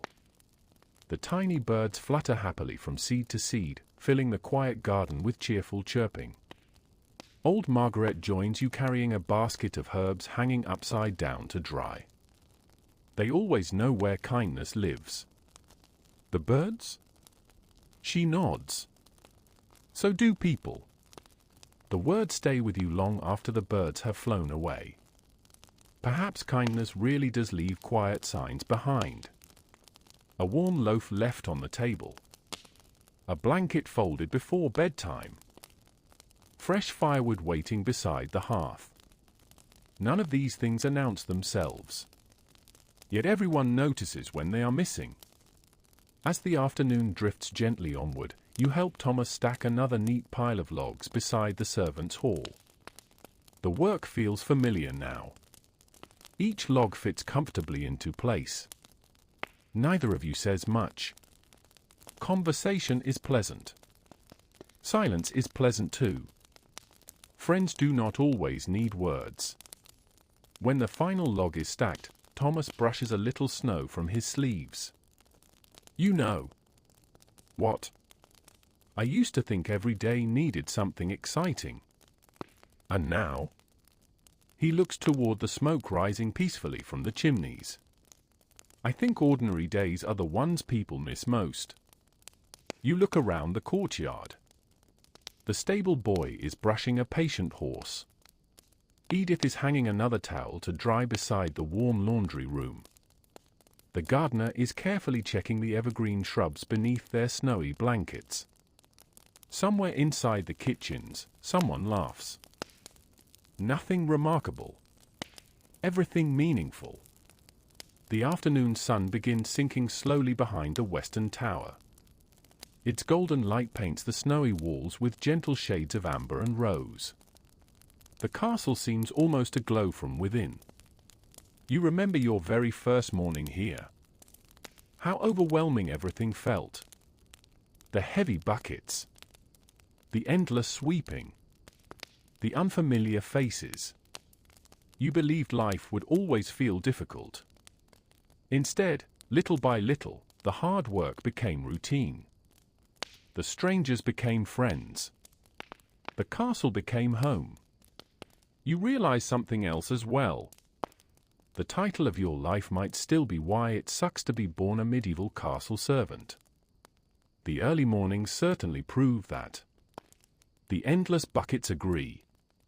So do aching shoulders after carrying firewood through deep snow.